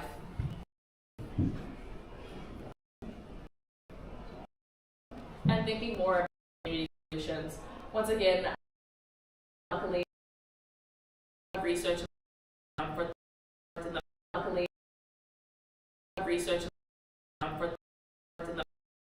other spaces I get to offer, but thinking again about different education workshops that can be led by community leaders, specifically about healthy relationships and conflict resolution, recognizing signs of abuse, as well as making sure that youth peer support voices, groups exist. That way that if people from lived experience are in a position to guide and mentor, they're also in a position where they can be trained into moving into a space where they can support their to have been through similar experiences, and one supportive and resilient,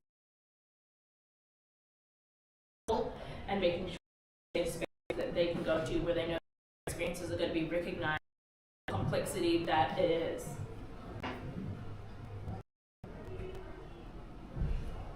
So key takeaways. One of the core things is that everyone has in the reduction and elimination of family and sexual violence, especially against children,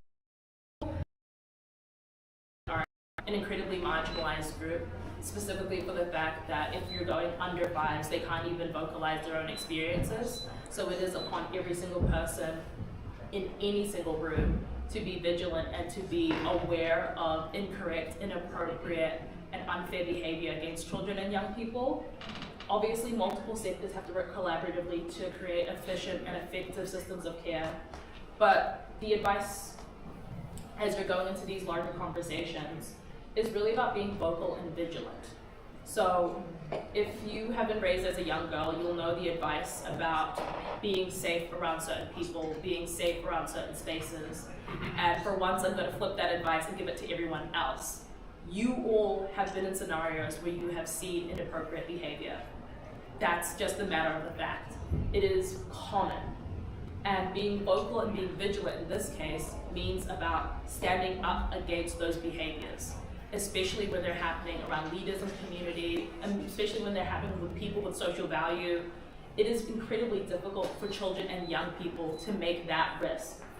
So the offering is on everyone else. And when you're thinking about solutions, when you're thinking about moving forward, how do we protect all of the different groups in our community that are most at risk?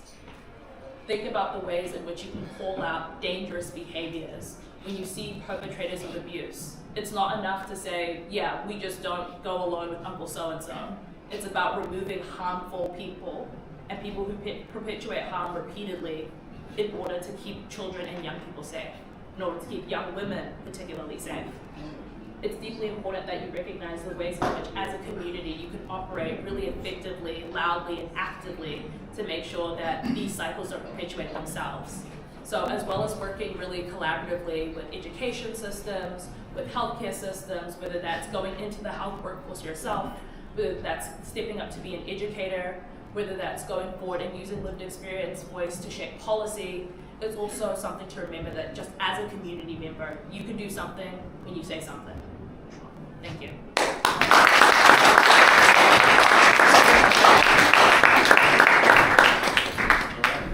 Thank you very much, Vera. I think Vera covered a lot of perspective from our youth, which I find very important. I believe we all sort of picked up a thing or two from there. I think what stood out most was on the long-term plan and in terms of having culturally appropriate solutions. So just to add up to that, we sort of, within the same funding, we sort of got our sister organization in Auckland who got the funding to carry out this similar work, but their approach is going out to collect data and in terms of doing much more in-depth research. So just in case of what Dennis talked about, the importance of having research and data within the community. So we're talking about with Fred as well. We're looking to sort of partner with them and see how the results from our suggestions here, how we can sort of feed that into their research. On the other hand, we also wanted to acknowledge ourselves, maybe give ourselves a round of applause.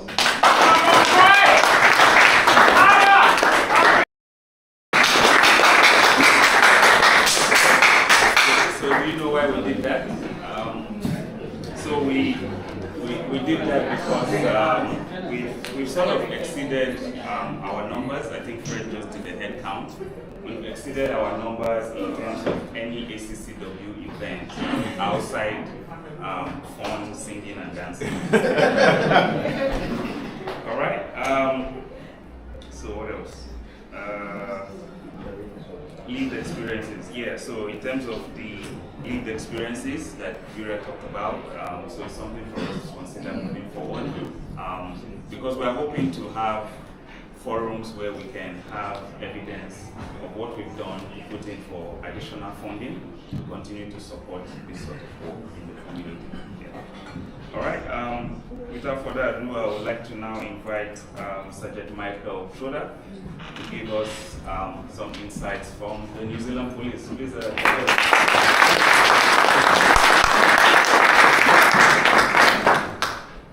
Good everybody. My name is Michael Sinclair Trotter. I am a police officer. I've been in the police about 15 years. And in that time I've done quite a lot of things, from defenders squad, high risk and complex teams, but I've spent about the last 8 years or so in family violence space. So I'm really overtly aware that I'm probably the least qualified in this panel to be talking to the subject, because police aren't actually specialists in family violence. Although we have a lot to do with it, but we're not specialists, yet we see a lot of it. So, although I have been asked to speak, really, and I'm happy to answer any questions that you have, I'm here to listen as well. I'm here to hear what your community has for us to problem solve here. I was talking to Wakanda before we started, and we were talking about the difference between working together and collaborating. And there's a very big difference between those two things. Working together is any topic that you're doing at the same time with another person. Collaborating is when you're both working and learning together. So I'm here not as a subject matter expert of family violence. I can talk to what police do in this space. I'm not here as a subject matter expert in your community, but I'm here to help collaborate between your community and the New Zealand police. And I actually arrived a bit early, and I was thinking to myself, what, if nothing else, you take nothing else away from what I said today, what was the one message that I really want to impart? What was the one thing I want to stick with you? And unfortunately, I mean, it's been touched already. Thomas has hit this on the head. It's not actually a piece of information that I can give you. It's actually a feeling. I want to leave here with a feeling of trust, because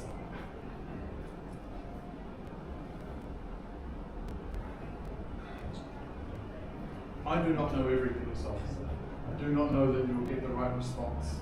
I do not know if it will be perfect at that time when it is culturally appropriate or not, because we get more and more people coming in every day, and we have the hard task of teaching them how to be a police officer from zero to in the door. So they will not get it right every time.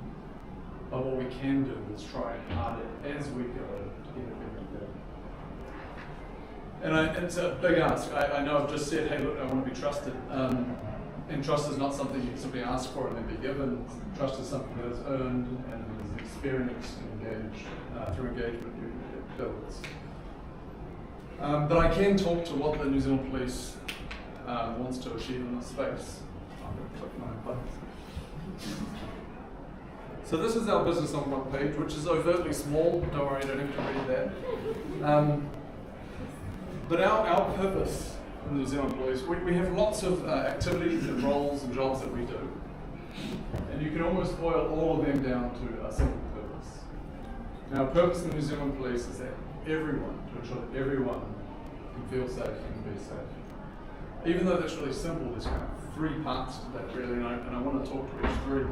The first one is just the first word, everyone. Everyone. That's not a select group of people. That's not just people born in New Zealand or have citizenship. That's every single person in New Zealand has the right to be safe and feel safe.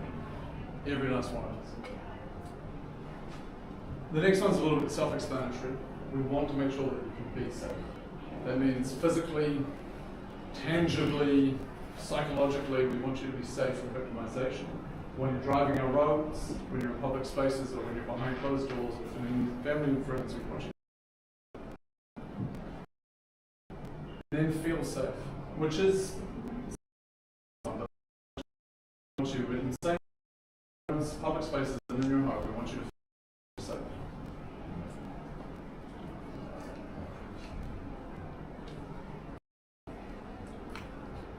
And this is hard, but no form of family violence is okay. We've heard that it's not okay campaigns in New Zealand. No form of family violence is okay, but it is absolutely okay to ask for help. Now that doesn't necessarily mean you might be a victim in it. We want you to come forward. It also might mean that you are experiencing this in your life where you are perpetrating violence. You might be perpetrating harmful behaviours. It is okay to reach out and ask for help. Now though police are not specialists in family violence, we are a good front door to connect you with who you might need to talk to.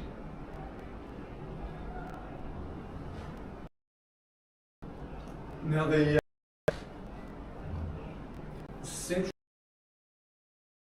orbit, the crisis response, 111, show up, and our main purpose is to keep people safe in that moment and make safety planning for them moving forward.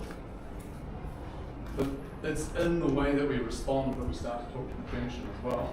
Thomas, you touched on this in terms of our cultural competence and how we actually respond means that someone's more likely to call the next time or not. Now my role involves talking with mainly police, to be fair, with recruits, with family violence teams, with their leaders, around what does it mean to be police and support communities with family violence. Now it's easy to say we need to be professional, we need to have integrity, but we also need to have empathy. We need to have curiosity into understanding the very complex and unique experience of your families that we are subtly trying to unpack and understand.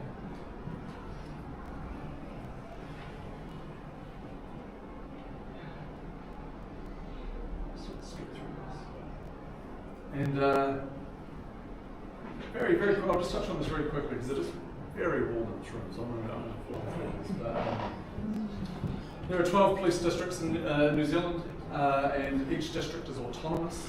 And what that means is each district commander can sort of put resources where they need to be, put staff where they need to be, have family violence teams or road policing teams, and they can make that decision. And this is the local level community-led responses is where engagement is critical. So here in Wellington, it's about understanding how you can engage with your local community policing, your local community family violence teams, and leading in that way. Within the 12 districts, there's actually 43 multi-agency networks. So I'm not sure if you're aware of what happens when police come to somebody's house and fill out a form.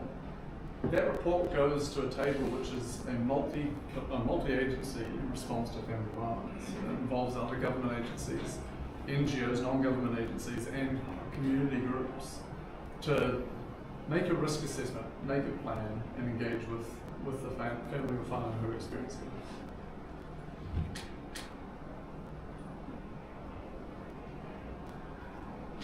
The way that we think about family violence in 2018, we saw a shift in our thinking in terms of the eyes wide open is our phrase that we're using.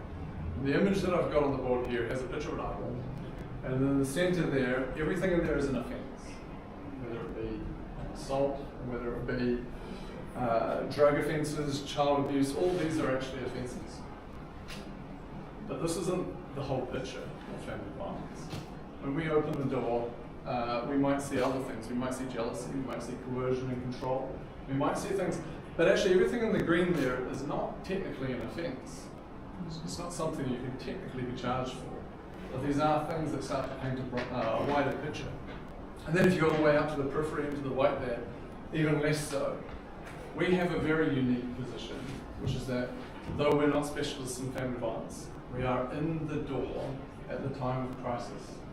We're inside people's homes, and so we have the obligation to have our eyes wide open, look at what's actually there, see that there's lack of clothing, power cuts, lack of food, all these things that can start to paint a picture. Now that's not police's role to necessarily solve that. But those 43 multi-agency tables, we have the obligation to feed that information to that space so we can actually start to form a more cohesive plan.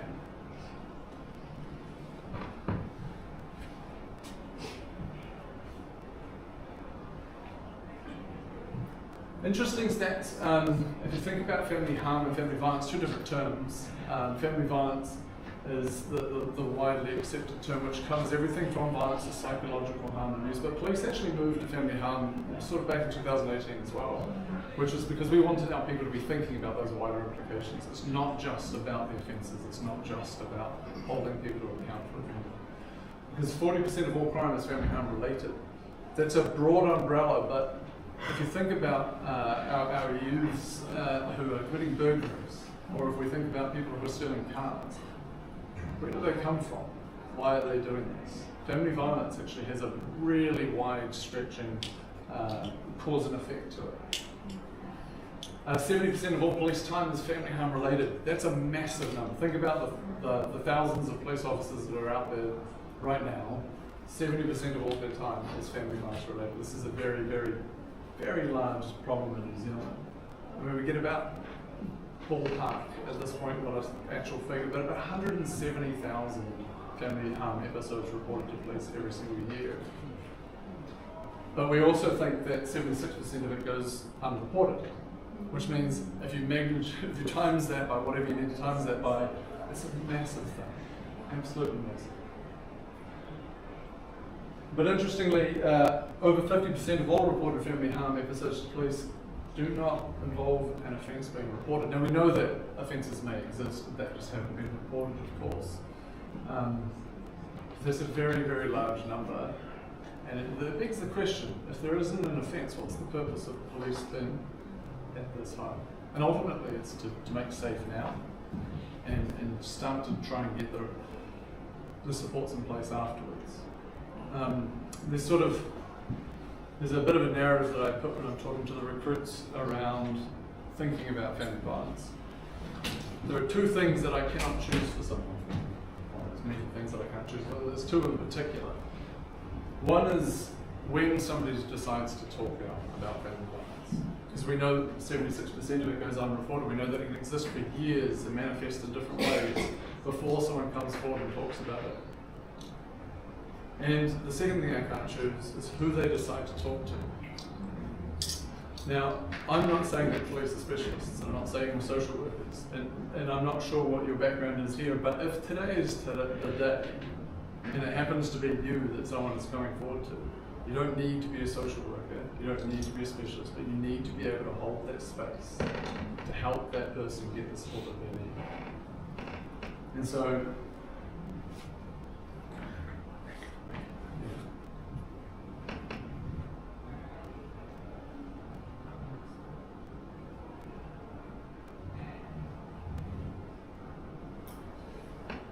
this is just a really basic diagram which has the victim's responsibility for their own sort of well-being, and then police and other agencies' responsibility for their well-being.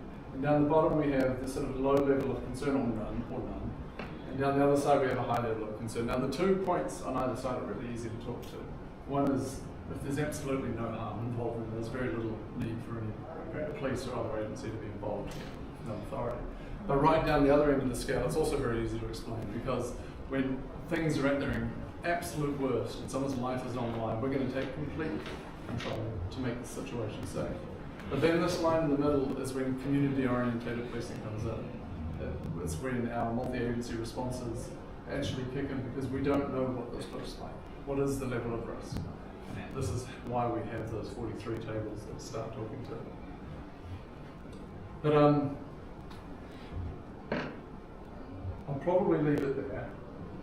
I have got a large presentation here, but mindful of time and mindful that we'll get into the panel and I'll answer them. I actually want to hear more from you than I want to do talking. Because I think that's probably to your point, how can we actually start to support your community better? Well, this is a good first step for me, it is to be.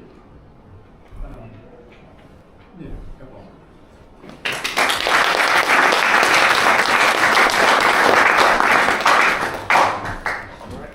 Thank you very much, Mike.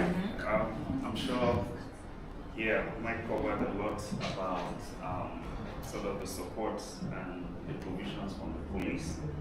I remember when we lost our brother Luke, I went up and looked up the homicide. So there's a homicide chart in New Zealand, and I think the highest statistics for somebody to cause harm to you is a stranger. Guess the second one. Family. Who in the family? Men. Alright.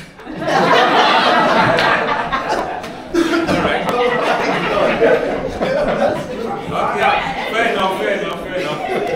So actually it's a spouse. Yes.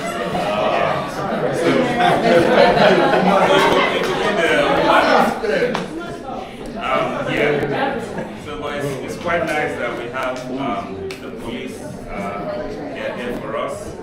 They're there in terms of training, in terms of trust. We did have the police reach out to us last time when they were doing community ethnic officer recruitment. So we attended those sessions. I think we had a couple of people in our community who are interested to go into the police force. It's quite straightforward. The training is quite easy. You go into the police college for a couple of weeks. Upon graduation, of course you have to be fit. You need to do some physical exercise. So I asked about swimming because I know we don't swim here. So good news, you don't need to swim. It's not a requirement. All right. So it's quite easy, and in the past, the police used to have a long waiting list. When you graduate from police college, you wait maybe 1-2 years before you get called up to your batch or your set. But now, they've assured us that if you're coming in as an ethnic officer, there's no long waiting list. Actually, there's high demand for police officers. So please, if you are fit, capable, looking for a career change, looking to represent the ethnic community, please do put your hands up to apply for the police. Yeah. Thank you very much again, Mike. Right. Sorry, before I move on, Fred has asked to apologize. Sorry. Yeah, so Fred has asked me to apologize for the heat in the room. But I think we finally figured out a bit of how the heat comes off. Alright. So we'll just quickly move on to the next part of the agenda, which is looking at reflections. So reflection on what sort of we've covered here today. I think the panel has spoken quite a lot, and as Michael said, they're looking to hear a lot from the community. So probably we'll start off with anyone who has reflections on what they've heard today. Could be something new, or could be something you wanted to contribute, or something you did not hear about specifically here. Any? Yeah. Thank you. Thank you for setting this up and presenting this really important workshop, a topic that is very near and dear to my heart. I will speak and draw from my personal experiences, from my lived experiences. So I will just go through a few post-it notes of some comments, not really comments, but reflections actually, of everything that was covered. Feel free to respond with any answers or anything, and feel free to correct me if I'm wrong.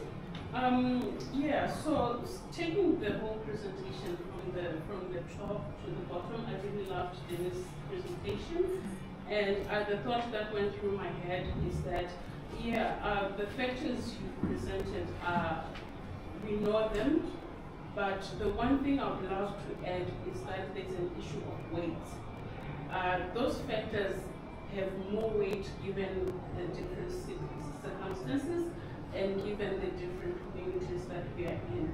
An example that I have is that, for example, immigration status can have a huge weighting within your community at a specific point, to looking at a specific person given their recency into New Zealand. The weight is so big compared to someone who's been here longer. So weighting of those factors is really important, and it's important that it's communicated through the system, because it's something that I have experienced in the system that I can say, don't worry, you're being safe. But to me, I don't feel safe because the weight of that one factor, to me, is massive. But for everyone else who assumes that you're here, you're in New Zealand, you're safe, it's a small matter. So the weights of the factors really matter to different people, even though we all know them well and the votes them back and forth. We also have an overseas picture. We have one step here, one step back. We walk a dual system where we have most of our families back home and most of our families here. So when you talk about feeling safe, you can tell me everything about being safe here in New Zealand and I will agree. But one day I'm going to need to go home and sit with the rest of my family. And they're going to say, oh, you did 1, 2, and 3 overseas. How confrontative could you be?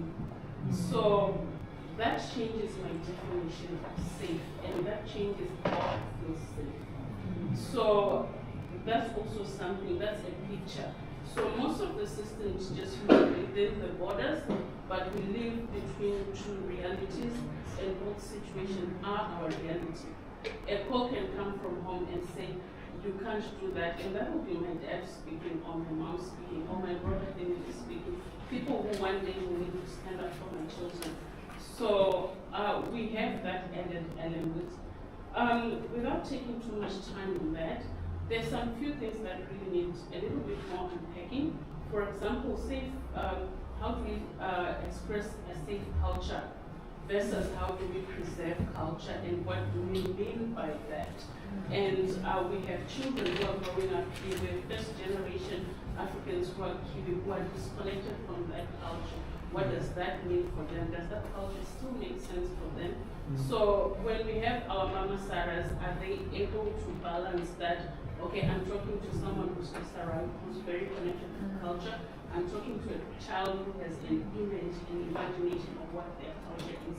How do they balance that within that? Otherwise, it can feel overwhelming, or you can feel trapped and burdened by that culture that someone meaning well is trying to uphold and resuscitate through you. So just unpacking that to community to say what are we meaning here? Cultural, safe culture versus cultural preservation. I've touched on Mama Sarahs. So we have our Mama Sarahs, and we just need to make sure that our Mama Sarahs are on the same page with us in terms of their worldview. Otherwise, the Mama Sarah talking to someone who is really running on adrenaline might help or not help the situation. So who's the Mama Sarah? For me, if I'm going to talk to my daughter and say, that's our Mama Sarah, I want to know that that Mama Sarah has got the same worldview that I have, and will be able to help and not hurt the situation unintentionally. That also speaks to say our Mama Sarahs, we need to really help our leadership so that they can hold the space if someone goes to them, and that they can hold it well. And also as communities, we need, when we're talking about our culture, we're talking about something that is not legislature, it's not documented, it's neither here nor there. So what are the red lines of saying when it comes to this, we will not tolerate this as a community? So that we don't spend time saying, let's preserve culture, let's do this, you know, we are afraid to report this, but let's treat it within the community. Let's just go straight to our surgeon here so that they just deal with it. Where's the red line? Because culture is very blurry. It can be whatever anyone wants it to be at that point. So are we going to agree on our red lines as culture and stick to that and have that as our guiding principle? So a little bit back on what safe looks like for our community. That's really important to start to kick off the conversation so that we all know we're on the same page when we're talking about safe. And also some of the interventions, like you are saying, make sure they're really doable. Some of them, when you are in the situation and your whole world is falling apart, the bar is very high to even meet the criteria for it to even become a thing. Sometimes the bars are impossibly high.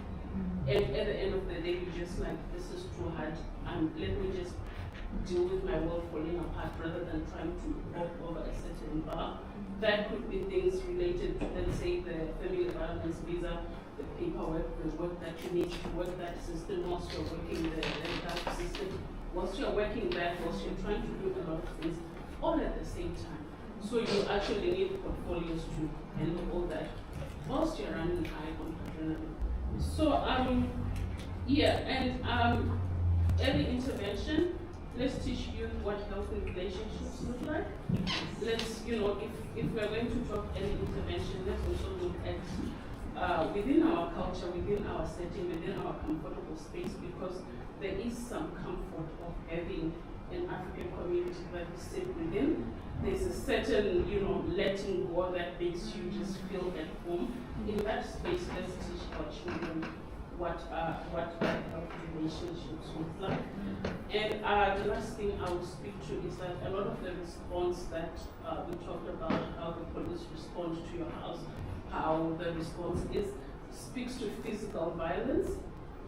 But then our definition, we're looking at emotional and psychological, and it's usually not going to be as dramatic as physical. So how's the response for that? Is there a room within Johnsonville Mall where a woman doing her groceries can just go and sit down and just talk to someone? And that's also a response that is much, much more than blue lights that can actually facilitate any intervention. So responses, it's not always physical. Before we get to the dramatic physical where you call the police to come to your door, and it's really hard to get to that point. So is there a more, no lights, no siren response that is very comfortable for people to approach and to be sure and for them to actually come to make a decision that this is what I need to do? Community center like bureaus of information are really good, but they are limited. But something very specific to that would be also as good as having a police cruiser outside your house in terms of making it good. Thank you.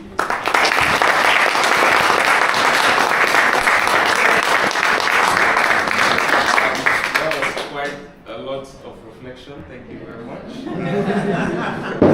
think I wanted to just have, but in the interest of time, I thought we should go through some reflections before we go into the Q&A, but I think I could hear some questions in there, and I would just like to pass it off to the panel if you would like to respond to some of what she shared. Thank you for your observations.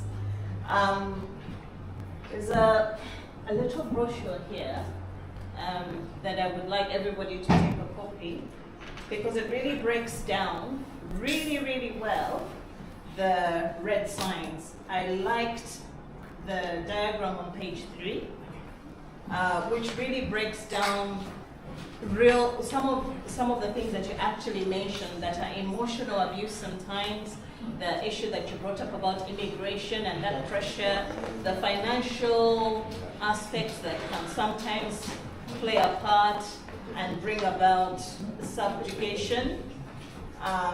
So, and you know, threatening for visas and, you know, stuff like that. This is a really, I was really impressed with this. It's a product from MSD, I believe. And they've done a really good job. I'm sure they did a really good job. When you look at that graph on page 3, it actually highlights a lot of our experiences as that sometimes we even normalize in our communities, that we sometimes even excuse. Those conversations that we're starting to have, hopefully there'll be more, but these are the places where we identify the red line. What will we not tolerate as a community? How do we keep our people safe? How do we identify abuse? How do we keep safe and say this is our culture, but this is no good? Because there are pockets of our cultures, as varied as we are as a continent, there are pockets of us that we will not agree to, that we know is not good. And your point to educating our young people, I love that. That is a first step. It all begins at home. We can point fingers, but it all begins at home. What are we teaching our children? What are we telling them? What conversations are we having at the table? What are they seeing? What are we showing? Because children actually see what we do. They don't really hear what we say. They see what we do. So what are we teaching them? How are we allowing our young people to have platforms, and how are we giving them a voice to speak? We need to identify that our children are principally Kiwis. They really are. They're not Africans. They are a blend. So what does that mean for them? So we need to have, like our sister said, we need to unpack all of that. What does that really mean in a practical sense? And we can only do that if we have these conversations, if you become a part of the solution. We do not have all the answers. We are coming together as a village and saying we are coming to create solutions for us as a community. So these conversations are a very good beginning for us to decide what works and what doesn't work. The Mama Sarahs are you. The Uncle Tom are you. Okay? Don't look at anybody else. It's you. You're the custodian of your children, of our children, of ourselves. Don't look at anybody else. I am not Mama Sarah, you're Mama Sarah. You know, your Uncle Fred. You are the solution. So we need to talk, and you need to be a part of the conversation so that we find solutions for all of us, that work for all of us, and keep us all safe. Thank you very much, Dennis. I'll start with Corn first. Oh, yes. Thank you so much for allowing me to speak. I just want to point out to some of the things that my friend here had said. First of all, we have been trying, because we had, we've been like I've been working with the SCCW behind the scenes. I'm not at the front line because I don't like to be, pointed at. I like to be behind the scenes because that's my safe place. And we have gone to some of the young people. We have attended funerals where some young people have killed themselves. Sorry to mention that. We have also gone to where some young people have been beaten up by the community, and that is not a very good sight to see, especially with the parents. I just want to mention this. I'm so sorry to you Africans. Whether you like it or not, you live in the diaspora, you are black, you are African. Don't forget that. Even if you've been here, you've lived here half of your life, and half of your life you've lived in Africa. When you go out there, you'll be pointed out as an African person. They are going to look at you not as a Kiwi, okay? Even some Kiwis, I've been privileged to meet some Kiwis that straight away they'll tell you, I am not Kiwi, I am British. I am not Kiwi, I am Scottish. Straight away. For us as Africans, we see them as whites, but they tell us to say no. I work with a person that will speak in Gaelic, He's from Scotland. For me, as an African person, I see him as a white man. But when he speaks in a different language, I say, are you singing or what? And he says, no. This is my tribe, and I'm trying to say ABCD in English. And he's so proud to tell me where he's from. He tells me about Edinburgh. In his mind, he tells me about when he gets, like a chance to go and see his mother, he'll show me where he comes from. And he asked me about who I am. I am so proud to tell him I'm Zambian. Because for me, even if I live here, I am proudly Zambian. Even if somebody out there tells me, go back to your country, to be honest with you, if I wasn't married to a person that was living in here who is unfortunately white, I would have been happy to go back to my country. I don't know if it's an unfortunate thing or a fortunate thing, but I'll be happy to go back to Zambia where nobody's going to tell me go back to your country. Because when I'm in Zambia, except when I speak in my language, nobody's going to know that I'm from the Eastern Province. Unless I meet my tribal cousins who are members, that they will say, Kabia Mia. But otherwise, they are going to respect you. That is the first thing. I want to encourage all you young people, please, be proud of who you are. You are African, and you are African, be strong. Okay? Don't feel intimidated. Don't feel just because you are here, you are going to be Kiwi. You are not. Sorry. That is why. The second thing, we have tried our best because we have seen Jesse, Kosam, and other Yeraj and other people that have been in the community. We have seen firsthand where a mother is crying because of what has happened to a child, right? It's not nice. It's not funny. Don't expect, some of you come from broken homes. Some of you come because your parents want to be the best that they can be, to give you a good life. And they work overtime. You don't see your parents much. Don't blame your parents for not being there. Yeah. Do something yourself. Have time to talk to your parents. Mom, it is summer. Is it okay if we can go out for a walk? Challenge them a little bit with something like that. Instead of pointing fingers at the elders and then the Mama Sarahs and the whatever, you try and do something for yourself. Because that world out there, I had a challenge of my daughter saying to me, Mom, you see me as a child in the house, but when I go out there, they see me as an adult. That world out there is not funny. It's not even like, okay, once you've been to university, when you go out there, they'll see you as an adult. They won't see you as an African, they'll see you as an educated person that can deliver.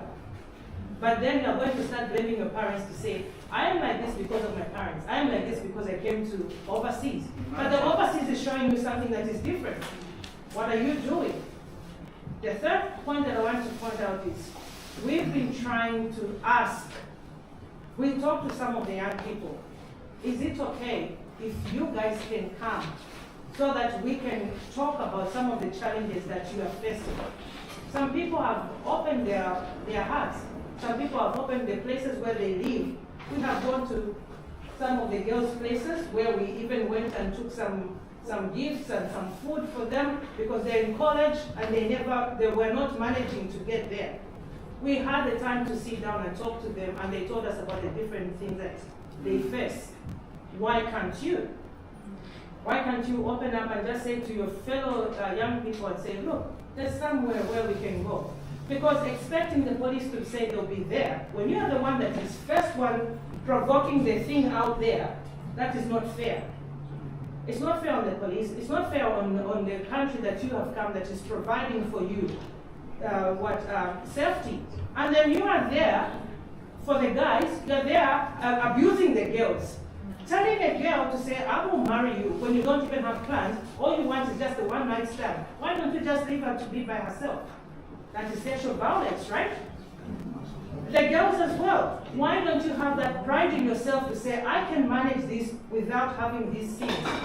If you can help yourselves, then you are not going to cry about all of these different things. I'm not saying that some of these things are easily prevented because you don't know. But if you are going to encourage someone that is going to come and talk to you to say, I have this challenge, why not say to them, I think there's somewhere where you can go to get help. Leah opens her house. There are so many other people that open their house to go and just talk, to go and offload what you have in your heart. Why can't you do that for yourself? Why can't you encourage another person instead of saying, I'm waiting for the car that these days they drive a different, the police have a different car, comes very fast and comes to your house. Instead of that, why not protect yourselves?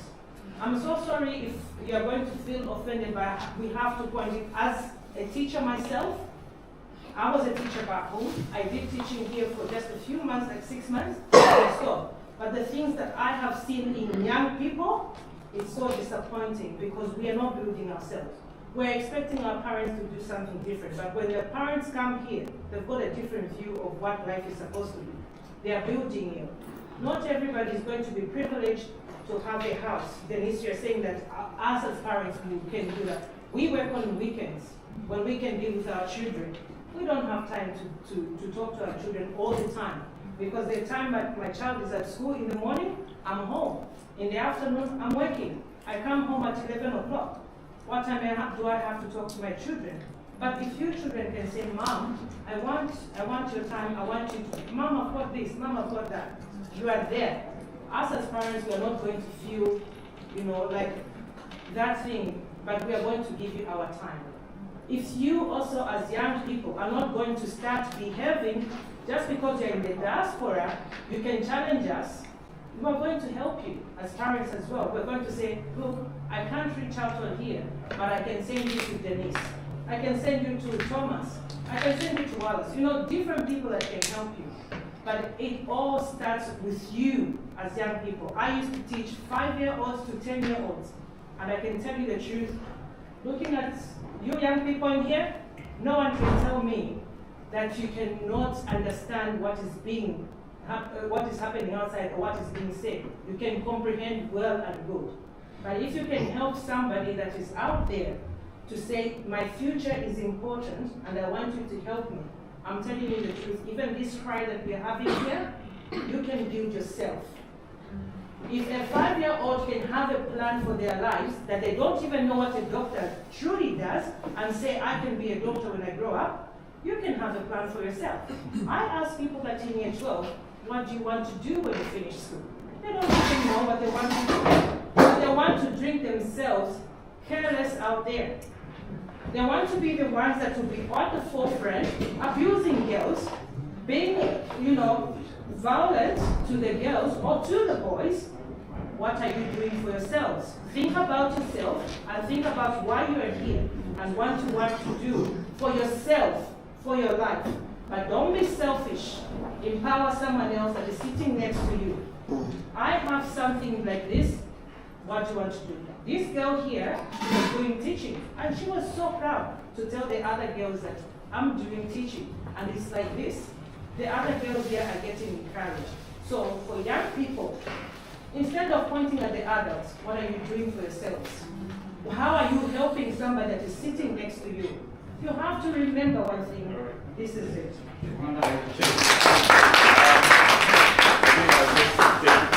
Before I pass it on to the panel, I'll take it.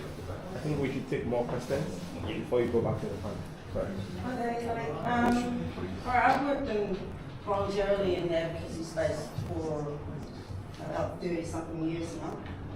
I'm a New Zealand African.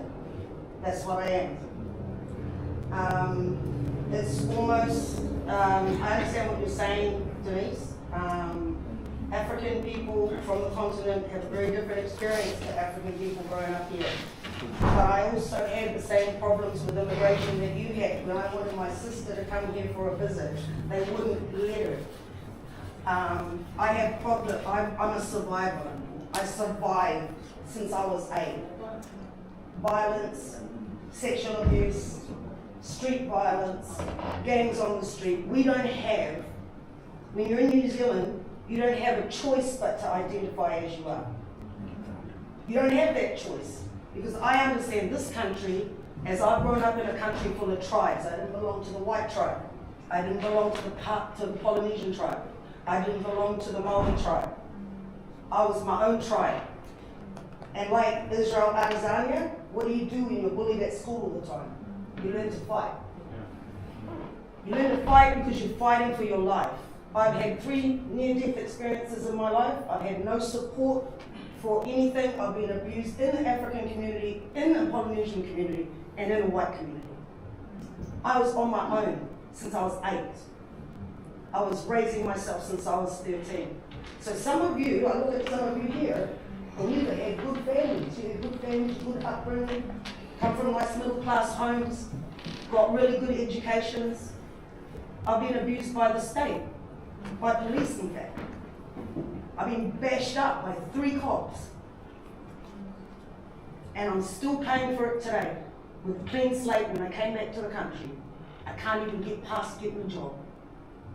So when you want to know about growing up in this country, believe it when I say they only see you as being African. They'll see your blackness first, and then they'll see that you're African first. And you're not a Kiwi to a lot of people's minds. And that's because I've grown up here, lived there. I already lived it. And I don't mind talking about my experiences, but I'm not going to do it here. And the other thing is that in New Zealand, we don't have this stratified racial thing between black, coloured, and white. You're either white or you're not. And we're all in the not. That's the way it is. That's the difference. Probably between America and maybe South Africa, because they had coloureds and they have black and they have white, and America has light skin, dark skin. Here it doesn't matter. In fact, the most oppressed group in this country is light-skinned people. They're called Māori and Pacific Islanders. They're the most incarcerated, and if we're not careful, our boys that are disenfranchised by their communities because they're ostracized and because they turn to alcohol, they turn to drugs, or they turn to whatever, they're going to be part of that gang life too. You're seeing it in Australia in some places. The reality is you can't escape where you are. The parents made the decision to come to New Zealand. What the kids go through in New Zealand is a New Zealand experience informed by your experience from Africa. But every day they step up that door, that's New Zealand. And New Zealand will treat them the way that they treat them. So I want in this community to stop with the what's not African, what is African, because we're in a country that centralizes identity. We're tribalized. We're tribalized by design. The design is we follow Māori whakapapa. We follow Māori tanga. We accept, where in the world has tribalism ever worked? It's never worked anywhere. It's destroyed so many countries in Africa, right? Am I right? Right. So we're now in a country that puts being different and tribal and ethnic up here. You're going to be dealing with it all through school, all through university, and that's cool. I'm not saying don't. I mean, I know my Tanzanian culture. I know when I'm in Tanzania what I'm supposed to do and what I'm not supposed to do. Just the same as when I was Muslim and decided not to be Muslim, I knew what's Muslim and I knew what was not Muslim. Right? And I know here, every day I step out, we can come, we've got to be creative with that. We've got to be creative with these things that we're going to be, if we want to address these issues, right? We've got to be very creative with that. And some people might not like me saying this because look at the light skin girl saying all this shit, right? Like, why? Because I've already lived it. And I know what it's like to be seen as an African and only an African in this country. And I've got a son that's half Tongan and I've got a son that's Tanzanian as well. He's going to walk every step of his life, through his life as a black man wherever he lives. And there's no escaping it. You cannot escape that. And so the difference is quite interesting because one son looks like, oh, he's a Polynesian. You know, like he's maybe Mediterranean, he could be something, you don't know. And then you've got another child that's having a black experience. And that's why we have to talk about race and racial trauma in this context where we are. Not American context, this one. And how it runs out and plays out in the street. Because I'm not going to say what happened to Luke was inter-ethnic violence. I'm not going to say that that's what it was. But I am going to say that New Zealand has been a country by design that's had people at the bottom end of the economic structure fighting each other on the street. And so people think, oh, the problem is Pacific Islanders, and the problem is Māori, or the problem is, we've had this going on as long as I can remember. But they always say, and you guys have all been sold that same story, I really want to see the movie that you will watch, that New Zealand is a safe place. It has never been a safe place for me. It's never been a safe place for a lot of people that I grew up with. It's never been a safe place for those people who are going through the Royal Commission apology on Tuesday, of which I'm the only African person of African heritage that's there. So, you know, I know, and Vera, you brought that up about, you know, the thing with what's happening to our kids. Once they're taken away from a broken home, who are the foster parents that are going to take them into their homes from our community and take care of them? Because we don't know where these, the last time I spoke to a woman who was looking at that, we don't even know where these kids are going or if they're safe. Because I can tell you, I wasn't. Because I've been through that. So I don't want to take up any more time. Yeah.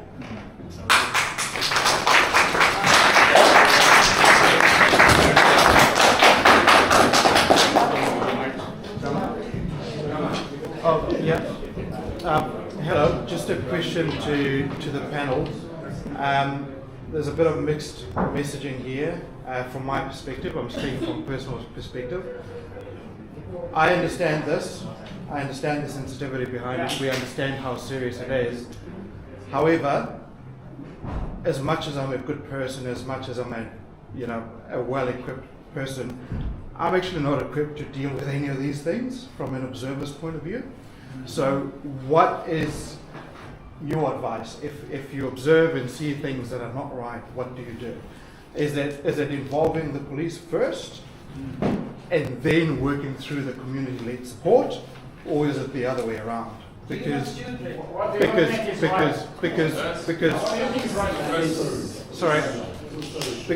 we don't want to be in a situation where we're asking people to handle situations they are not quite equipped for.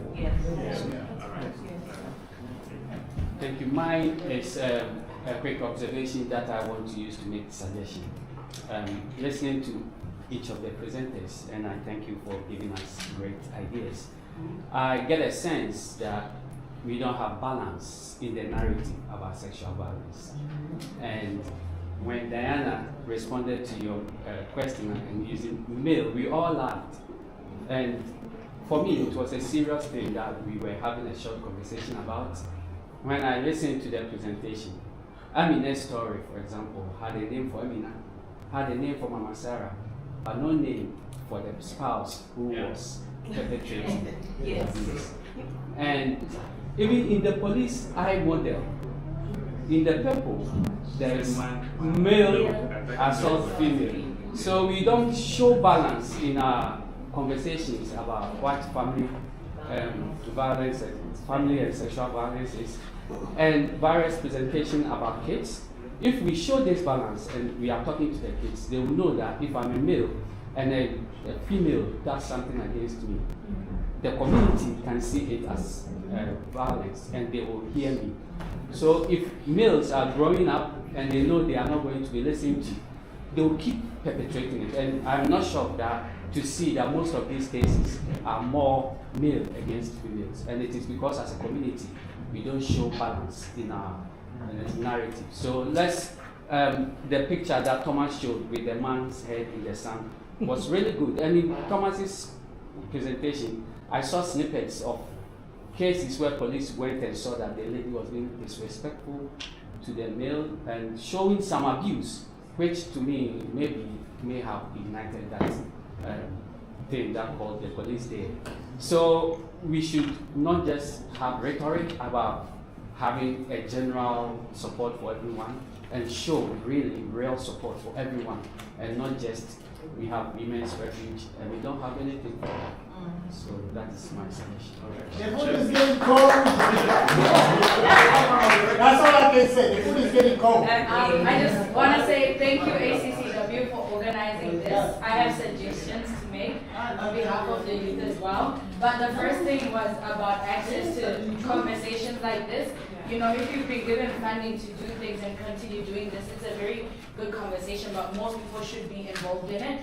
So my first thing was like about the advertising of events like this. Like, I only know it because I happen to like know half of this room, you know, but there's many thousands of other students who just moved to Wellington this year in the African community who don't know anything. So my first suggestion is like, you know, how are we in the future gonna make sure that other people know about these things and have access to them? The second one was about having more conversations about educating parents. I know you've spoken about educating the young people and stuff, right? But in my personal experience, you know, like, I was really depressed and I went to therapy, and it wasn't until then that my mom and my aunties actually could acknowledge that this was abuse that, you know, we were experiencing while growing up. They're the ones who weren't educated, it wasn't me. So I feel like I would love to see more about how we're gonna educate parents so that when we go to Mama Sarah, it's not gonna cause more harm than good to us as young people. And also making policies about how that process is seen through, like having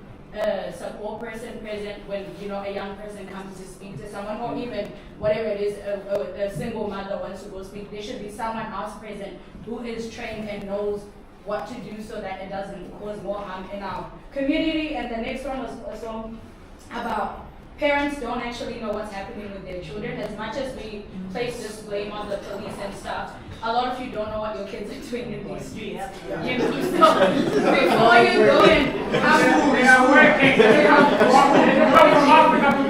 working, so no weekend. So while I'm not blaming the young people for what they're doing out there, and I'm not gonna snitch on my friends, but the issue is that when these things happen, right, like when the Luke situation happened, a lot of us still don't know what happened. But when I came to a group of African mothers and I said, hey, the youth would love your support, if you could come to this thing and show us that you care, their first response was, well, you young people, blah, blah, blah, blah, blah. Do you know what I mean? But it's like, that wasn't the time for that conversation. And how different would that have been if they had been educated, like, no, we just need you to hold space for us right now. Before you come and tell us, you young people shouldn't be out at night, you guys should be safe, and so forth and so on. So that's mine. All right, thank you. Quickly respond. Very, very quickly. Just quickly respond, sorry. I just want to say that, like I keep saying, all of us in this room are the answers. So I'm not talking to parents to be the solution. I'm not talking to young people to be the solution alone. I'm not talking to fathers or males to be solutions alone. We each hold the solution within ourselves and to mobilize ourselves. So if you feel that the men are not represented, speak up, thank you for speaking up, and then be the solution. Be the brother that holds the space for the brothers that need you. Be the young person who then mobilizes and creates this sensitivity or group or solution or whatever, the brilliant ideas that you have over there. There you go, you're a leader already. Be the mother that recognizes that our children, we lack the time, we have several jobs, we are holding down this fort, that fort, we don't have the time. Then say, okay, Denise is really good at this, and Jesse is always wonderful at this, and Leah is a survivor. Identify those people in the community who can stand in the gap for you, who you trust, who you can hold accountable. We are all the solution. We shouldn't be, if you see something that's not being done well, speak up, give the idea to ACCW so they can stand in for us. If you work for an organization that has found a solution, if you know the Mario Pacifica group that has done a good job and we can learn from it, call them in, let them come teach us. If you know something that can be of benefit to us, share it. We are all the custodians of ourselves. We can't keep pointing fingers and say, this is not being done well, this is not being addressed. You are the solution. Come and share the ideas so we can move ahead. All right. Come on, guys. All right. Yes. Thank you so much to our panel today. You know, I enjoyed every presentation. But my contribution to this is, you know, going back to our cultural norms and traditions. How I wish we could just, some of us that I'll speak on my own culture, where I come from. Talking about sexual violence, you know, in the old days, I admire the days of the old days when our culture was so vibrant. You know, a young man wants to get married, they went and approached, you know, and the person or the uncle, I want to marry that girl in a respectful way. The uncles went to approach that family, you know, and everything was done amicably. In the end, there was a wedding. We come to New Zealand, we seem to lose all that. There's no respect on both sides.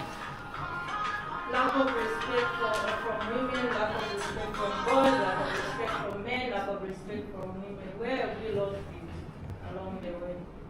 I just wish that we can go back to that respect. If you are a man, respect a woman. And if you're a woman, also respect a man. Why are we losing it? Because we're in diaspora now, we can just use my F word, my S word. That's not how we grow up. Let's learn to love, appreciate. If a woman doesn't want you, it doesn't mean that you have to force yourself. You are ugly or what? No, it just doesn't work well with that. It doesn't. You don't connect. Yes, you don't connect. But all I want to contribute here is, let's go back to our roots. In as much we're living in diaspora, we have where we come from. The Chinese have been here 100 years, have you? But they don't lose their culture. So how are we going to lose our cultures after? They teach their language to their children. They speak their language. They haven't lost their culture. Even the Indians, why are we losing our culture and pretend to this and that and that? Let's go back to our roots. We have where we come from. We have morals. We have respect. We have, you know, that's where we are coming from. Even in our homes, like where I come from, I will not rest my voice on my mouth. But the children here, they can talk back to you. My father is a city man. Anyway, I finished. Thank you.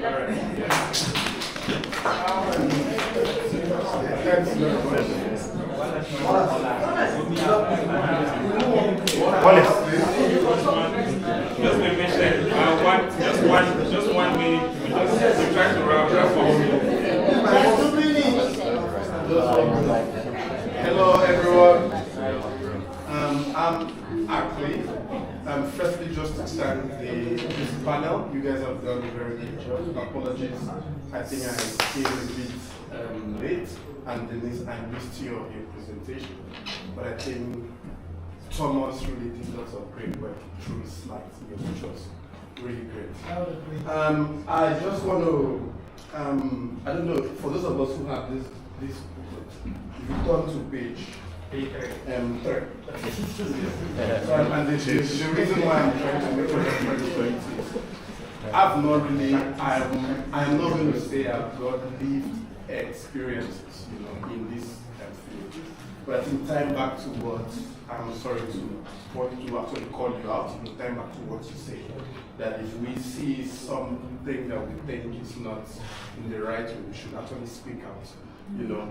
I'm not really sure, because this book is actually branded MSD, you know, and a part of me starts to actually think about how they came about this image in page 3. Because if you look at that, one of the things I've seen that in almost every line there is a word her or she, you know, and this ties back to what he actually spoke, you know, as regards, because the point I'm trying to make, they've actually pitched this, that as we are all going back with this, and whoever we give this booklet to be read, there is that picture of it is about a hand and shake.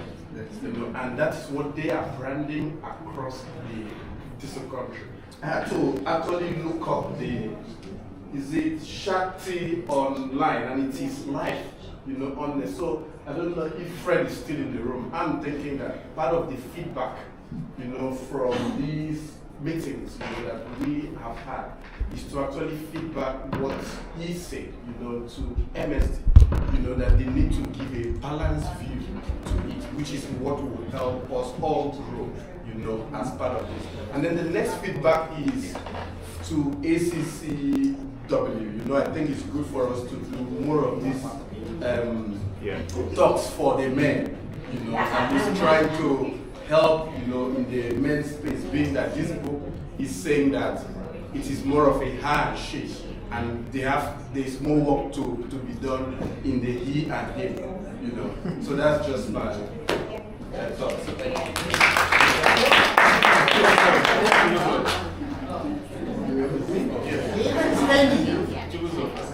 Oh, no, all right.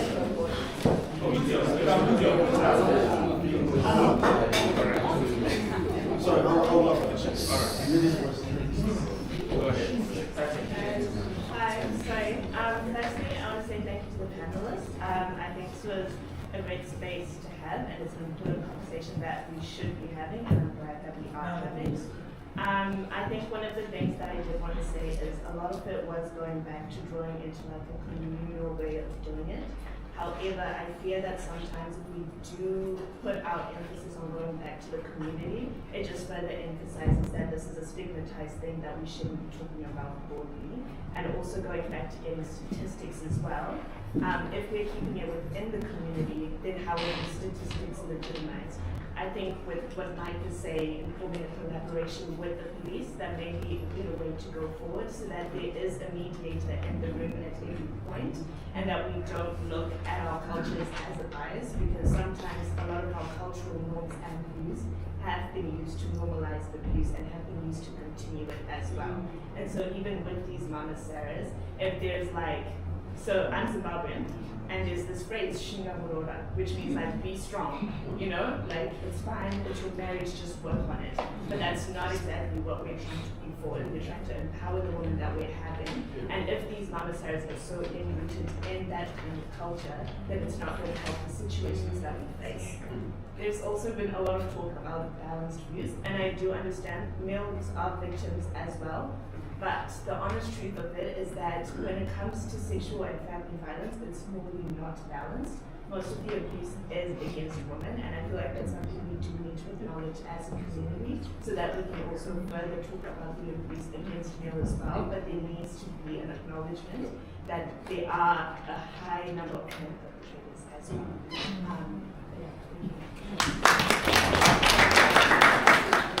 Can I come forward? Yeah. All right.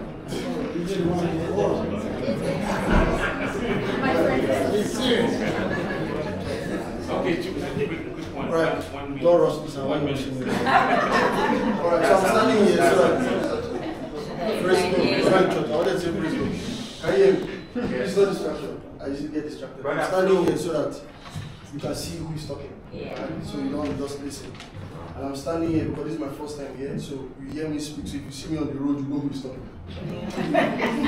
Now, what I want to say is, first of all, we're not enemies. The first question you need to ask yourself is, what is the purpose of the family? All I'm hearing here is parents fighting against children, children fighting against. There's no peace.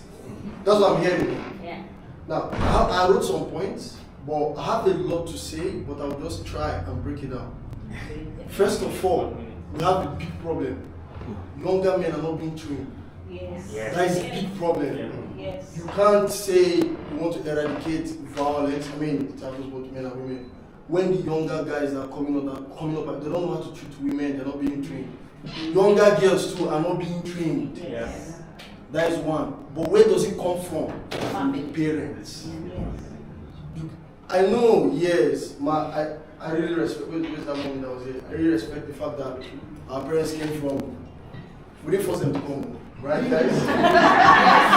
Sorry, Daddy, I'm over here. I just need to give you one. We didn't force them to come, right? Yeah. they made that decision on their behalf, or on their own mind, thinking that it will benefit us, and we accept it, right? Now I'm standing here as a middle-aged guy. I'm not in my 20s and I'm not in my 40s, so I'm half. So I can relate to the youth and I can relate to the parents. Ephesians 6 verse 1 for the Christian, you say, children, obey your parents, right? But the problem we have, even when I was growing up, that my father always quotes that and forget the verse 2. Parents, do not provoke your children to rot. Wait. So what I'm saying is that first of all, we need men training. We need women training. We need parents training. So you train the man, you train the woman, you bring them together as parents and train them. And then we need children training. Normally, the society is not going to even train the children. Parents, if you don't train your children, society will train your children for you. It's simple. Don't blame them for what they're doing because they saw you doing it. Of course, you're a father, you challenge your wife, you shout at your wife, what do you expect your child to do? He will do exactly the same thing. Let me tell you the truth. If charity begins at home and your child sees you doing something, even if he goes out, he knows where he's coming from. He knows what has been put into his life, right? But when he's at home, I heard someone say, oh, they work from morning till night, they don't have time. Let me tell you the truth, it's nobody's business. Forgive me, I'm not married, I don't have kids yet. When I get there, I'll cross it. But I know some families here where the mom steps back or the dad steps back, they weigh the salary, okay, you are earning this much, you know what, I'll go part-time. For the sake of the children. If you miss it, trust me, you will die young as a parent. It's simple, it's not hard. You've raised up a rebellious child. Don't say it's the society, no. Like our mommy said, we're Africans, yes. Right? We have a method. Look at, okay, somebody gave an example of Chinese people. When you go to the restaurant to buy, they tell you little bit. They know their language and everything. A Chinese child knows what to do per time, per minute, per second. He understands the language. Please, how many African children know what to do per time, per minute, per second? No. Right? Of course, you don't give them an identity. They're not seeing anything from you as the father and mother. When they come to society, society will give them identity. It happened in the book of Daniel. If not, that those four. Sorry, let me enter Bible. If not, that they change their identity. They change their food. They change their mindset. They change their names. What more can you do to indoctrinate someone? Society is changing. Let me come to our right? If we're not careful, it's changing our mindset. It's changing our names. Right? It's changing our culture. It's changing everything. They're feeding us. It's not physical for no. In Daniel, it was physical food, they rejected. But what do you take in? What do they see? What do they eat? It's changing it. And our parents are angry. Oh, my children is insulting me. They're not respecting. Oh, would they insult one? I'm sorry. Let me come to the parents. Please don't insult your parents. So what I'm saying is, of course, daddy, mommy, we should forgive. Of course, they will do that. I will round up, sir. Yeah. Do you get? Of course, they will do that. The reason they're doing it because that's what they're seeing. They're not taught properly. So again, I'll go back to what my sister said. I know she said it, but nobody listened. She said they need training, right? That's what you focus on. Whatever our parents came with, I love, see, me, I honor, I'm big on honor. I honor our mom and our dad. But mommy, daddy, the way it was back home is not the way it is here, right? If you're not groomed properly, you can't groom us properly, right? We're not trying to insult you and say that you don't go to school and all that. No, that's not what it is. There are people that did not go to school, but they still had most of our people are not going to school, but they had core principles. Right? Up to today, my dad is getting really old, but when he talks, I keep quiet. But that's how I grew, right? So it's simple. So, but they don't be throwing blames. Oh, you're not educated, oh, you are insulting. No, that's how it's meant to be. We're family. We're family. There's no talk of war. Again, last one, sir. What I'm saying is, train men, train women, please, this is very important. Train men, train women, train upcoming boys, upcoming girls. Then train parents, and then train children. And finally, ma, I wanted to ask, because this is my first time coming here, as you can tell. Please, is it possible, sir, to have like an event like this? So we did the men one, where men, we had, but we have an event where we have a good person, God-fearing, that has sense, that you can check the family has integrity, not one that has not practiced and not come to train people. Gather all the men and train them on how to take care of their wives, take care of their this thing. Then we have women, one woman, experienced, that have a good home, now gather and train the women. Discuss, say they had, then she gets feedback People are not listening. Now I'm saying this is like when you're supposed to think scatter.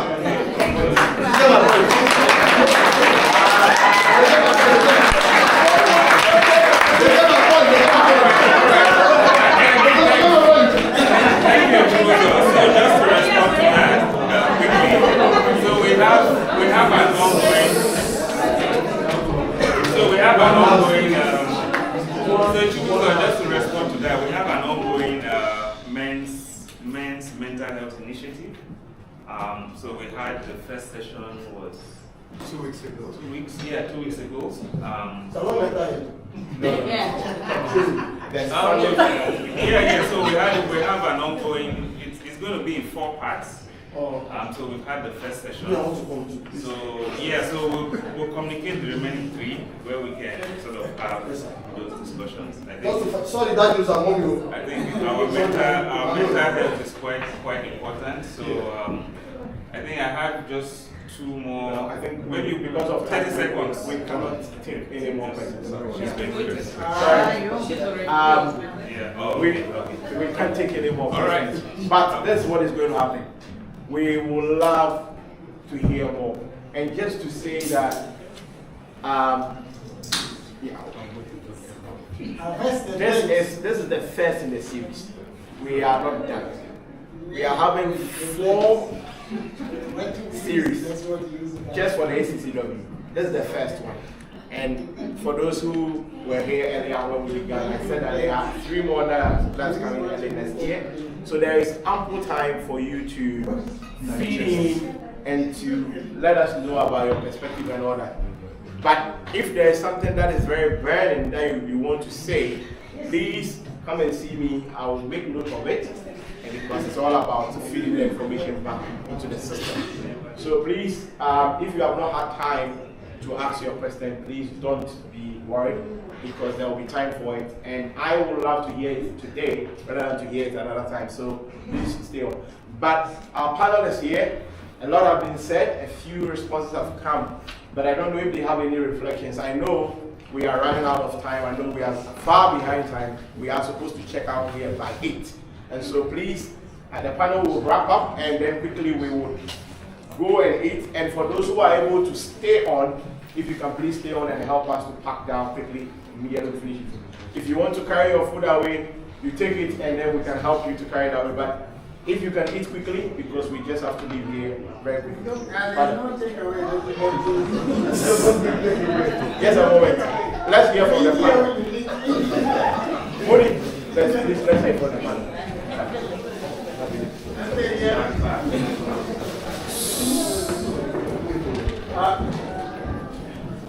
The kids are joining us currently. There was a kids activity. They are joining us for in and down. So let's let them settle down. But I think Thomas will take Just briefly, just reflecting on some of the things that have come through. I know if we had more time, we could probably cover more ground on it. But at the same time, I also recognize the fact that the topic we're covering today is so complex, and we cannot come up with those solutions that we think are ideal. But it's the beginning of at least this dialogue, which, as Fred has pointed out, they will try and organize similar events in the future where we can pick up where we are, where we've started. With regards to some of the points which have come up with, I do recognize the fact that I didn't quite get into details, and this is captured in the model that I flagged. And I did flag the issue of behaviors from the mainstream agencies. And I think there have been kind of hints of the fact that there's some stereotypes that come into providing or responding to issues concerning Africans here. There's the embedded racism within those agencies when it comes to dealing with issues. But we cannot unpack those issues right here, but something that we need to be aware of. I also flagged the issue of the fact that within our own community, we do have issues which we need to confront and need to be honest about it, but we need to have time for that. With regards to the youth and the strong view that adults are modeling this behavior and it's been perpetuated. I do agree that is something that me as a father for 3 kids got brought up now. I had to come up with my own reflections in terms of how I need to shape the future of my children. I grew up in a home where there's violence. I vividly have those reflections and moments when my father would give mom a hiding and would never see mom for days. She's locked up in the bedroom. Aunties come and attend to her, and you just occasionally see her being moved to the bedroom. She goes to the bathroom. 3-4 days, you don't see her. That was acceptable.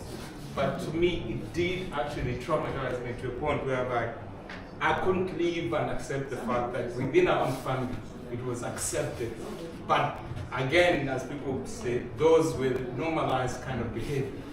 But flip side of it just made me strong. One thing I learned from that was to respect women. I stood up against my stepfather because of my behavior. And honest enough, in fact, when he died, we had not even spoken for about 10 years. So that's the kind of impact it can have on communities. But what I'm saying to the youth is, don't use the behavior that is happening in your family as an excuse to perpetuate it. Call out for help. That's how you break the cycle. Don't say because I've seen mom, dad modeling this behavior, you can break the cycle and be brave enough to do that. That's all I have to reflect on. Thank you.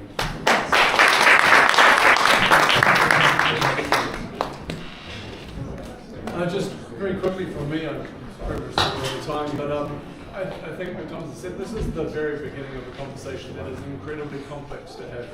So we are absolutely open to continuing this at a local level, at a national level. This is something that needs to continue, and it's this environment of learning that I think we need to really amplify. And I thank you for allowing me here today. This is just it's a breath of fresh air to hear the passion and enthusiasm for actually stepping up and addressing this. It's something that no one agency can solve alone. Absolutely not. So we're here together. I'm here tonight, and I'm pleased to be here. More if I can, or someone in my place. Thank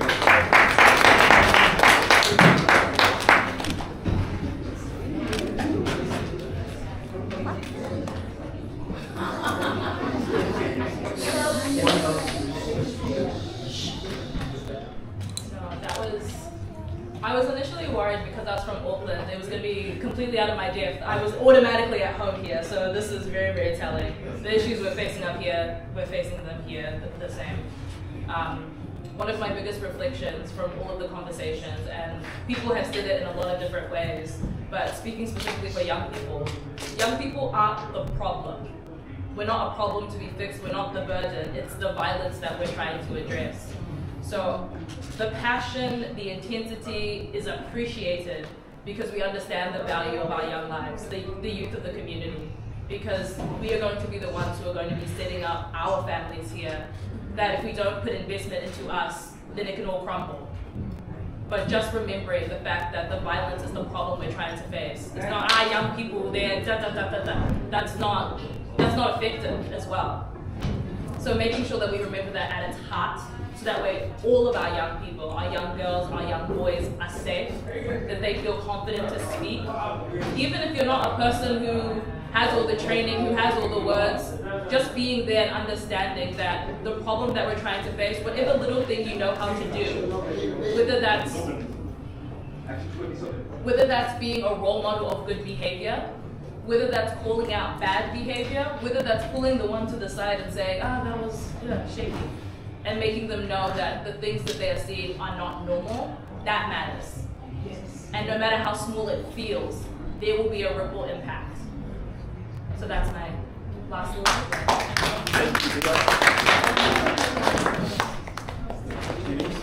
To summarize, my panel members have summarized beautifully, but just to speak to the story of Mama Sarah. Mama Sarah was an ideal situation.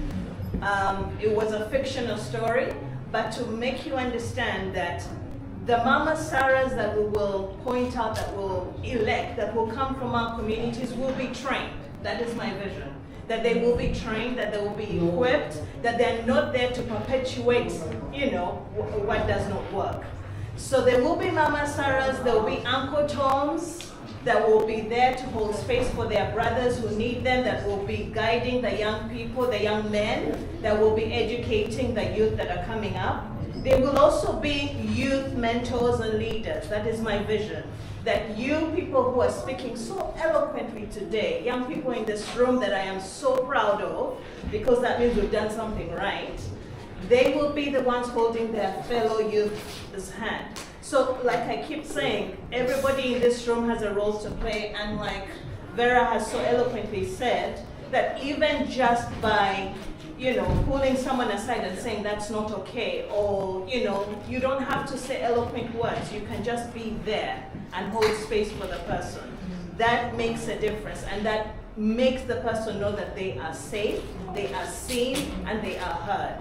So everybody needs to feel safe, like the police said. We all need to feel safe, we all need to be safe. Whatever that looks like at every level, that is our duty. Everyone in this room, that is your duty to see that the person sitting next to you feels safe and is safe. Thank you. Okay, thank you very much. All too soon we've come to what I would say has been an interesting and intense conversation about family and sexual violence within our community. As I indicated, we are going to have more of this series, so rest assured. And I would like to talk to community members who are here, who also have initiatives within their community. Please do well. Just so you know also, those of you who like roasted cassava, which we usually will call gari in Ghanaian parlance, or those who want red oil for your spinach sauces and other stuff. Mrs. Boama here has some, so if you need some, just see the woman who said men. If you see her, she will be able to provide you some so that you can buy it and have some kai back home. So thank you for coming. Moody has been telling us that the food is going cold. So we are going to eat now, but in order that we create space, please, when you get up, start packing the chairs onto the side. We will move them to this side after we eat. We are just bringing about 3 tables, so you can pick your food, just stand and then eat quickly. I would have loved that we sit down, but it's going to take some time. But for those who have to leave, we understand, but please make sure you grab something before you leave. Thank you for coming. God bless you. Bye. Okay, from the caterer.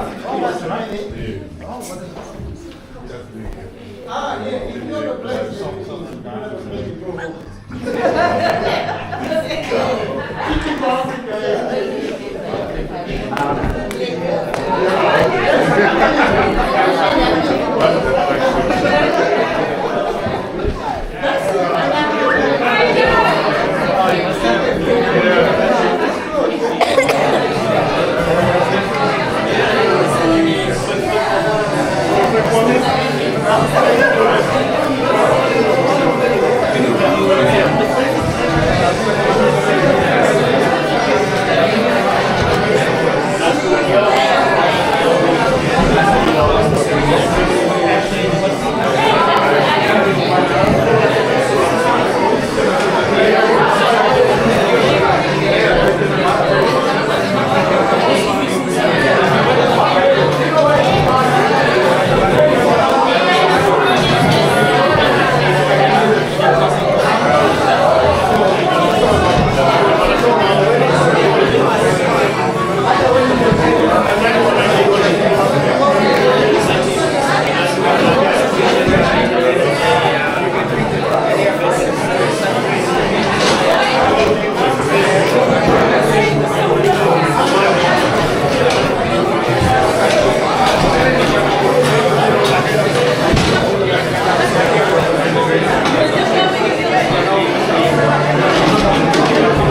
yeah, good job. Training purpose. I don't know nothing about it.